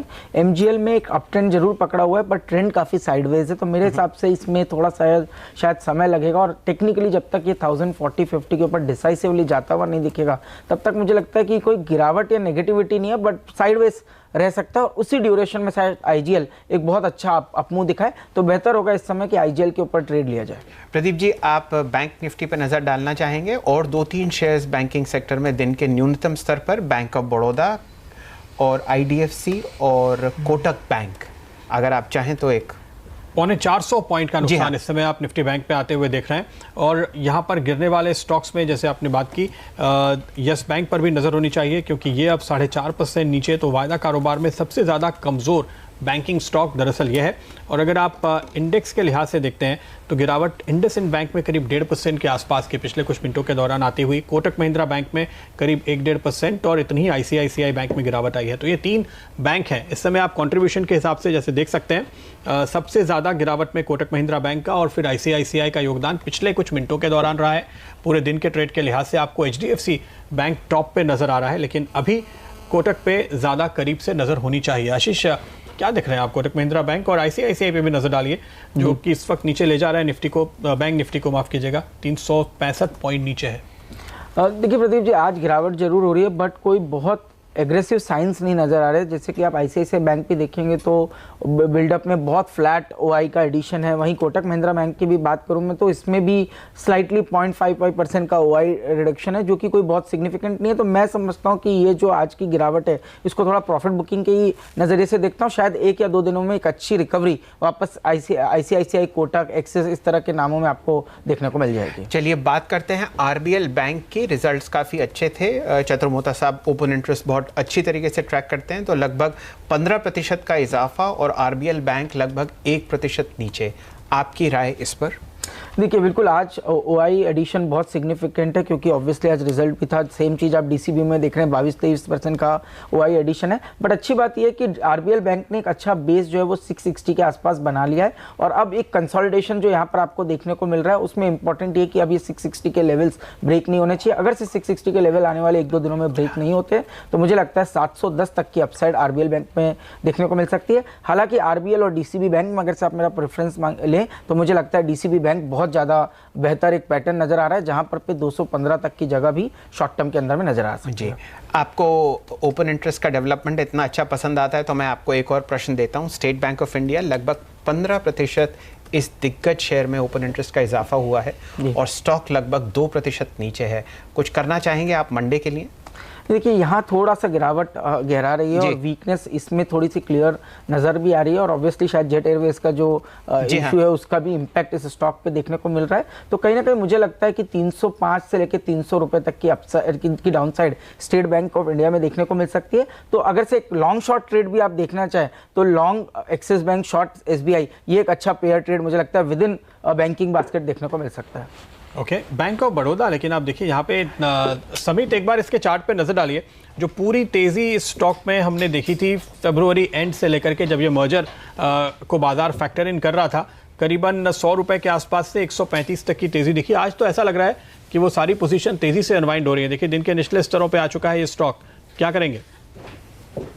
जी, इनफैक्ट इसमें अगर आप देखो तो शॉर्ट बिल्ड हो रहा है, क्योंकि अगर आप देखो तो लास्ट 6-7 दिनों से ये स्टॉक कंसोलिडेट कर रहा था। उसके प्रीवियस जो एक ब्रेकआउट पॉइंट था 128 के आसपास, और वहीं पे हमने ओआई एक्टिविटी भी देखी तो वो फ्लैट थी। आज फर्स्ट टाइम इसमें हमने एक अच्छा खासा इजाफा देखा है, और ये स्टॉक ने जो 128 का सपोर्ट लेवल था वो ब्रीच किया है। तो यहाँ से हमें लगता है कि ये जो करेक्शन है और थोड़ा गहरा सकता है। 120-118 के जो प्रीवियस सपोर्ट लेवल्स थे ये इसमें रीटेस्ट हो सकते हैं।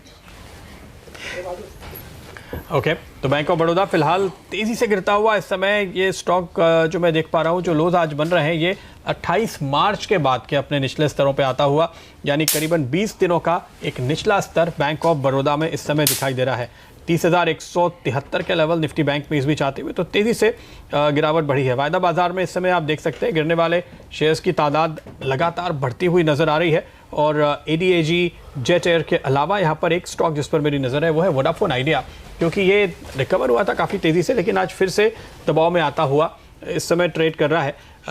आशीष, क्या पोजीशंस आप देख रहे हैं? देखिए इस पे हम लगातार बात कर रहे हैं कि इसमें काफ़ी लोग जो राइट्स में लेकर के सामने अगली सीरीज़ के लिए बेचते हुए भी नज़र आए, तो इसमें आप एक खास बात देखेंगे, फ्यूचर्स के दाम अगर आप इस सीरीज़ के देखें, अप्रैल के और फिर मई सीरीज़ के देखें, तो मई में हम ज़्यादा बड़ा डिस्काउंट देख रहे हैं जो कि एक टेक्निकल सेलिंग है। पोजीशंस क्या कहती हैं आपको? नहीं देखिए, इसके अंदर में पोजीशंस में अब आज की जो पोजीशन है वो ज़रूर थोड़ा वीक इंडिकेशन दे रही है, पर लास्ट 2-3 दिनों में एक अच्छा हुआ है, एडिशन हुआ है और जब तक के मेरे हिसाब से स्टॉक 15.5 के लेवल्स के ऊपर है तब तक के ये जो प्रॉफिट बुकिंग है मुझे लगता है वो रिस्ट्रिक्टेड होना चाहिए, प्रोटेक्ट होना चाहिए 15.5 के आसपास। ये मैं फ्यूचर के लेवल्स अप्रैल की बात कर रहा हूँ जो 16.35 के आसपास चल रहे हैं, तो 15.5 का एक स्टॉप लॉस में लॉन्ग पोजिशन के अंदर इसके अंदर मैं रिकमेंड करूँगा। हालांकि कोई ट्रेड इस समय पर इस स्टॉक में नज़र नहीं आ रहा है। चलिए, वोडाफोन में इस वक्त कोई ट्रेड नहीं, लेकिन क्योंकि हफ्ते का बिल्कुल ख़त्म है और कई ऐसे स्टॉक्स हैं जो बहुत अच्छे वीकली गेंस के साथ बंद हो रहे हैं और हमारे साथ कालरा साहब बैठे हुए हैं, तो ऐसा कैसे हो सकता है कि हम टाटा मोटर्स की बात ना करें। लगभग 8% का इजाफा इस हफ्ते भी 200 DMA के ऊपर, हालांकि आप उसको नहीं मेजर करते, 236 रुपये फ्यूचर्स मार्केट्स में। बताइए कालरा साहब, अब आपकी क्या राय है? मेरी अभी भी वही राय है, क्योंकि अभी भी अगर आप जहाँ से फॉल हुआ और जिस रीज़न से फॉल हुआ, अगर वो करेक्टिव मेजर में जा रहा है तो कम से कम वो वापस 350-400 तक जब तक नहीं आता तब तक मेरी राय सेम ही रहेगी। और मेरे को लगता है कि अब ज़्यादा से ज़्यादा एक्शन ग्राउंड पे दिखेगा, चाहे वो इस क्वार्टर का रिजल्ट हो चाहे अगले क्वार्टर का। तो मेरे को तो लगता है कि इंक्रीमेंटली न्यूज़ फ्लो जो है वो काफ़ी पॉजिटिव हो जाएगी और ये वैल्यूएशन या तो यहाँ पे सस्टेन रहेगी या थोड़ा सा गिर सकती है, लेकिन मेरे को लगता है ये एक अभी भी एक अच्छा एंट्री पॉइंट है। वेट चाहे आप पोर्टफोलियो कम करके चलें जी, क्योंकि शायद एक डिप मिले आपको। जी प्रदीप जी, अगर आप वीकली पिक्चर देखें तो बाजार बिल्कुल डिफेंसिव मोड में है। मैं आपको 3-4 स्टॉक्स गिनवाता हूं जो इस वक्त वीक के हिसाब से 5 दिन के हिसाब से ऊपर बंद हो रहे हैं। टाटा मोटर्स की ऑफकोर्स हमने बात करी, मदरसन सुमी और हीरो मोटर्स इसमें लगभग 5% की तेज़ी, मारुति में 3% की तेज़ी। और आप देखिए FMCG काउंटर्स जो हैं उसमें भी काफ़ी माइल्ड एक परचेजिंग देखी जा रही है पिछले 3-4 दिन से। मैं आपको टॉप गेनर्स गिनवाता हूँ। एशियन पेंट्स जो इस हफ्ते से पहले काफ़ी गिरा था, उनकी एक फैक्ट्री में आग लगी थी। बाटा करीब 2.5% ऊपर, ITC 2.4% ऊपर और मैरिको लगभग 2% ऊपर। तो बिल्कुल डिफेंसिव इस वक्त बाजार। और बैंक्स में तो मैं आपको क्या बताऊं, इतनी ज़बरदस्त गिरावट है इस हफ्ते बैंक्स और FMCG की। अगर आप टॉप लूजर्स देखें तो रिलायंस कैपिटल लगभग 18% नीचे है, येस बैंक 5.5%, इलाहाबाद बैंक 5% और DHFL 10%। तो बिल्कुल जहां ज़बरदस्त बीटा था उसको शेव ऑफ किया गया है और जहां डिफेंसिव पोस्चर है वहां पे पोजीशंस बढ़ी हैं। एक और स्टॉक कहेंगे RVNL का जिस पर नज़र होनी चाहिए। समीर, अगर आपकी नज़र हो, इस हफ्ते इसने करीब 35% की कमाई की लिस्टिंग के साथ साथ IPO के लिए दरअसल ये छोटा सा हफ्ता काफ़ी मुनाफे वाला रहा है। क्या कॉल है इस पर आपकी? मेरे ख्याल से अब ये बहुत फेयर वैल्यू में क्लोज आ रहा है, क्योंकि वो जो रनअप आया, क्योंकि लिस्टिंग काफ़ी सस्ती थी और रनअप सिंगल डिजिट PE पे आया था, अब थोड़ा वैल्यूएशन पे आ रहा है, क्योंकि इसका बिजनेस काफ़ी गवर्नमेंट नॉमिनेशन पे डिपेंड करता है और वो एक हाई रिस्क बन जाता है और इससे जो अच्छा बिजनेस था वो निकल चुका है। और मेरे को लगता है अब जाके थोड़ा बिट मार्जिन वगैरह फ्लैट ही रहेंगे, तो मुझे लगता है ये अच्छी अपॉर्चुनिटी लोकेशन, वो शायद थोड़ा प्रॉफिट बुक कर लें और एग्जिट कर लें। ओके, तो RVNL पे आप कह रहे हैं कि यहाँ से फिलहाल आपको निकलना चाहिए, लेकिन IPO के निवेशकों ने काफ़ी वक्त के बाद इस हफ्ते तगड़ा मुनाफा कमाया। जी हाँ, वापस बैंक निफ्टी के आसपास चलते हैं। इंडसइंड बैंक दिखाई है डायरेक्टर साहब, जो लेवल आशीष चतुर्मोता जी ने सुझाया था 1760 रुपये का, उसके पास ये स्टॉक आ चुका है। लगभग 3.2% की गिरावट, 1760 रुपए के आसपास चलता हुआ फ्यूचर्स मार्केट्स में। आपकी कुछ राय चतुर्मोता साहब, आप लेंगे मंडे के लिए या शांत रहेंगे? देखिए मैं थोड़ा अवॉइड करूंगा, पर एक स्टॉक जो मुझे नजर आ रहा है और जिसमें एक बहुत डिसाइसिव ब्रेकआउट हो रहा है वो है इंडियन होटल। इस स्टॉक पे एक इमीडिएट मेरे हिसाब से BTST ट्रेड भी ले सकते हैं, पोजिशनल ट्रेड भी ले सकते हैं। मैंने पहले भी इस स्टॉक पे 180 के टारगेट्स दिए, पर आज एक अच्छे वॉल्यूम के साथ ब्रेकआउट हो रहा है। 150 का स्टॉप लॉस, 168 170 के short term targets Indian hotels में देखने को मिल सकते हैं। जी हाँ, और ये दिन के जो उनका न्यूनतम स्तर था लगभग 150 रुपये 35 पैसे, उससे बड़ी ज़बरदस्त तरीके से इस वक्त उठा है। और ये इस हफ्ते जैकपॉट शेयर भी रहा है आशीष का। तो ये स्टॉक जो अब हफ्ते के आखिर में हफ्ते के हाईस पर बंद होने जा रहा है, तो इस पर मुनाफा अगले हफ्ते आपको और बेहतर दिखाई देगा, ऐसी उम्मीद। बाजार बंद होने वाले हैं, आखिरी मिनटों में आप आ चुके हैं 11750 के कुछ नीचे, शायद फाइनल फिगर आपको निफ्टी का दिखाई देगा सेटल होने के बाद, और बैंक निफ्टी 30,200 के आसपास कहीं आपको सेटलमेंट के लेवल दिखाई देंगे, ऐसी उम्मीद करनी चाहिए। 1% के आसपास की गिरावट मिड कैप इंडेक्स में देखने को मिल रही है, सेंसेक्स में करीब 1.5% की गिरावट, और मार्केट ब्रेथ अगर आप देखें 2 स्टॉक ऊपर है तो 5 नीचे हैं। एडवांस डिक्लाइन रेशियो जो इस समय आप अपनी स्क्रीन पे देख सकते हैं। निफ्टी PSU बैंक इंडेक्स देखिएगा करीब 2.5% नीचे ये ट्रेड करता हुआ आपको दिखाई देगा, तो काफ़ी तगड़ी बिकवाली वहाँ देखने को मिली है। तो ये प्रोविजनल फिगर्स फिलहाल आपके सामने 11747 निफ्टी के और 30,185 निफ्टी बैंक के। जिन स्टॉक्स पर आज के ट्रेड में आपकी नज़र होनी चाहिए, रिलायंस इंडस्ट्रीज, विप्रो, कौन से हैं वो निफ्टी के स्टॉक्स? अच्छा, पहले लूजर्स की बात, क्योंकि यहाँ गिरावट आई है, तो यस बैंक, आईबुल हाउसिंग, हिंडाल्को और जी एंटरटेनमेंट, ये हैं सबसे ज़्यादा दबाव डालने वाले स्टॉक। भारी गिरावट आई, जेट एयरवेज 31% नीचे 165 166 पे बंद होता हुआ नजर आ रहा है। Reliance capital, Reliance infra, Reliance power, ये सारे ADAG स्टॉक्स जिनकी तगड़ी पिटाई हुई। बैंक्स में SBI, इंडसइंड बैंक, कोटक महिंद्रा और बैंक ऑफ बड़ौदा। सरकारी बैंक ज़्यादा पिटते हुए आपको आज दिखाई देंगे। चढ़ने वालों में देखिए RIL अकेले अपने दम पे इसने लीड किया है, इसके अलावा टाटा मोटर्स में तेज़ी का रुख जारी रहा। JSW स्टील बहुत ही शानदार निचले स्तरों से रिकवरी, कार्यक्रम की शुरुआत में हमने आपको तेज़ी की राय दी थी, 3% ऊपर ये बंद होता हुआ, और विप्रो में 1.25% का इजाफा देखने को मिला है। राणे ग्रुप के स्टॉक्स पर नज़र रखिए, जहां आज आपने तकरीबन 20% के आसपास की तेज़ी देखी। ये स्टॉक ऐसे ही चलते हैं, जिस दिन चलते हैं उस दिन 20% के सर्किट पे। फ्यूचर्स में जहां लॉन्ग्स आज काफ़ी ज़्यादा बने हैं, JSW steel, Tata Motors, Wipro और मैक्स फाइनेंशियल्स, ये हैं आज के कमज़ोर बाजार में लॉन्ग वाले स्टॉक्स। चलिए शॉर्ट पोजीशंस देखते हैं कहाँ फ्यूचर्स मार्केट बनी। रिलायंस कैपिटल बड़ी ज़बरदस्त गिरावट, लगभग 13% का नुकसान इसमें देखा गया, 22 रुपये नीचे। रिलायंस इंफ्रा, DHFL जिसमें 8% की गिरावट देखी गई, और वोडाफोन आइडिया जिसके बारे में हमने आखिरी सत्र में बात करी, लगभग 3% की गिरावट। शॉर्ट कवरिंग देखी गई रिलायंस में 1386 रुपये, 42 रुपये 30 पैसे ऊपर बंद हुआ रिजल्ट से पहले। BPCL 363 रुपये पे करीब 5.5 रुपये का इजाफा। NIIT टेक आखिर में दिन के सबसे उच्चतम स्तर पे बंद होता हुआ लगभग 18 रुपये ऊपर, और अपोलो टायर्स 1.1% ऊपर 219 रुपये के आसपास। लॉन्ग अनवाइंडिंग देखी गई इंडिया बुल्स हाउसिंग फाइनेंस में 800 रुपये के नीचे, 5.5 रुपये की 4.5% की गिरावट। रिलायंस पावर लगभग 8 रुपये 20 पैसे। जेट एयरवेज 31% ये शेयर जो है नीचे बंद हुआ 164 रुपये 85 पैसे पे, और उज्जीवन फाइनेंस 2.5% का गिरावट 342 रुपये पर।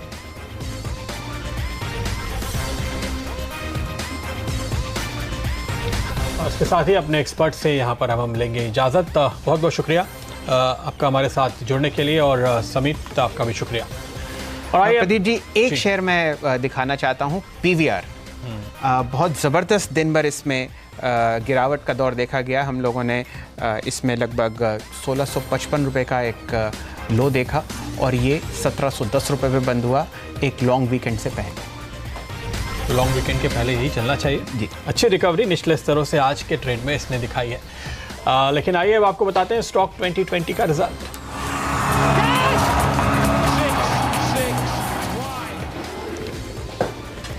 और नीरज ने आज देखिए 5.5% के क्या शानदार रिटर्न कमाए हैं।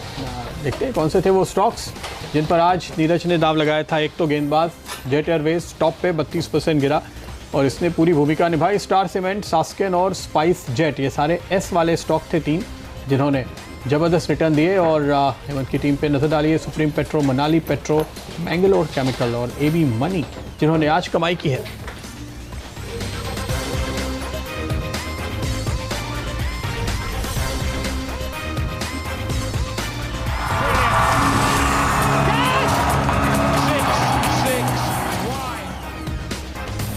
तो आखिरी सौदा में फिलहाल इतना ही, लेकिन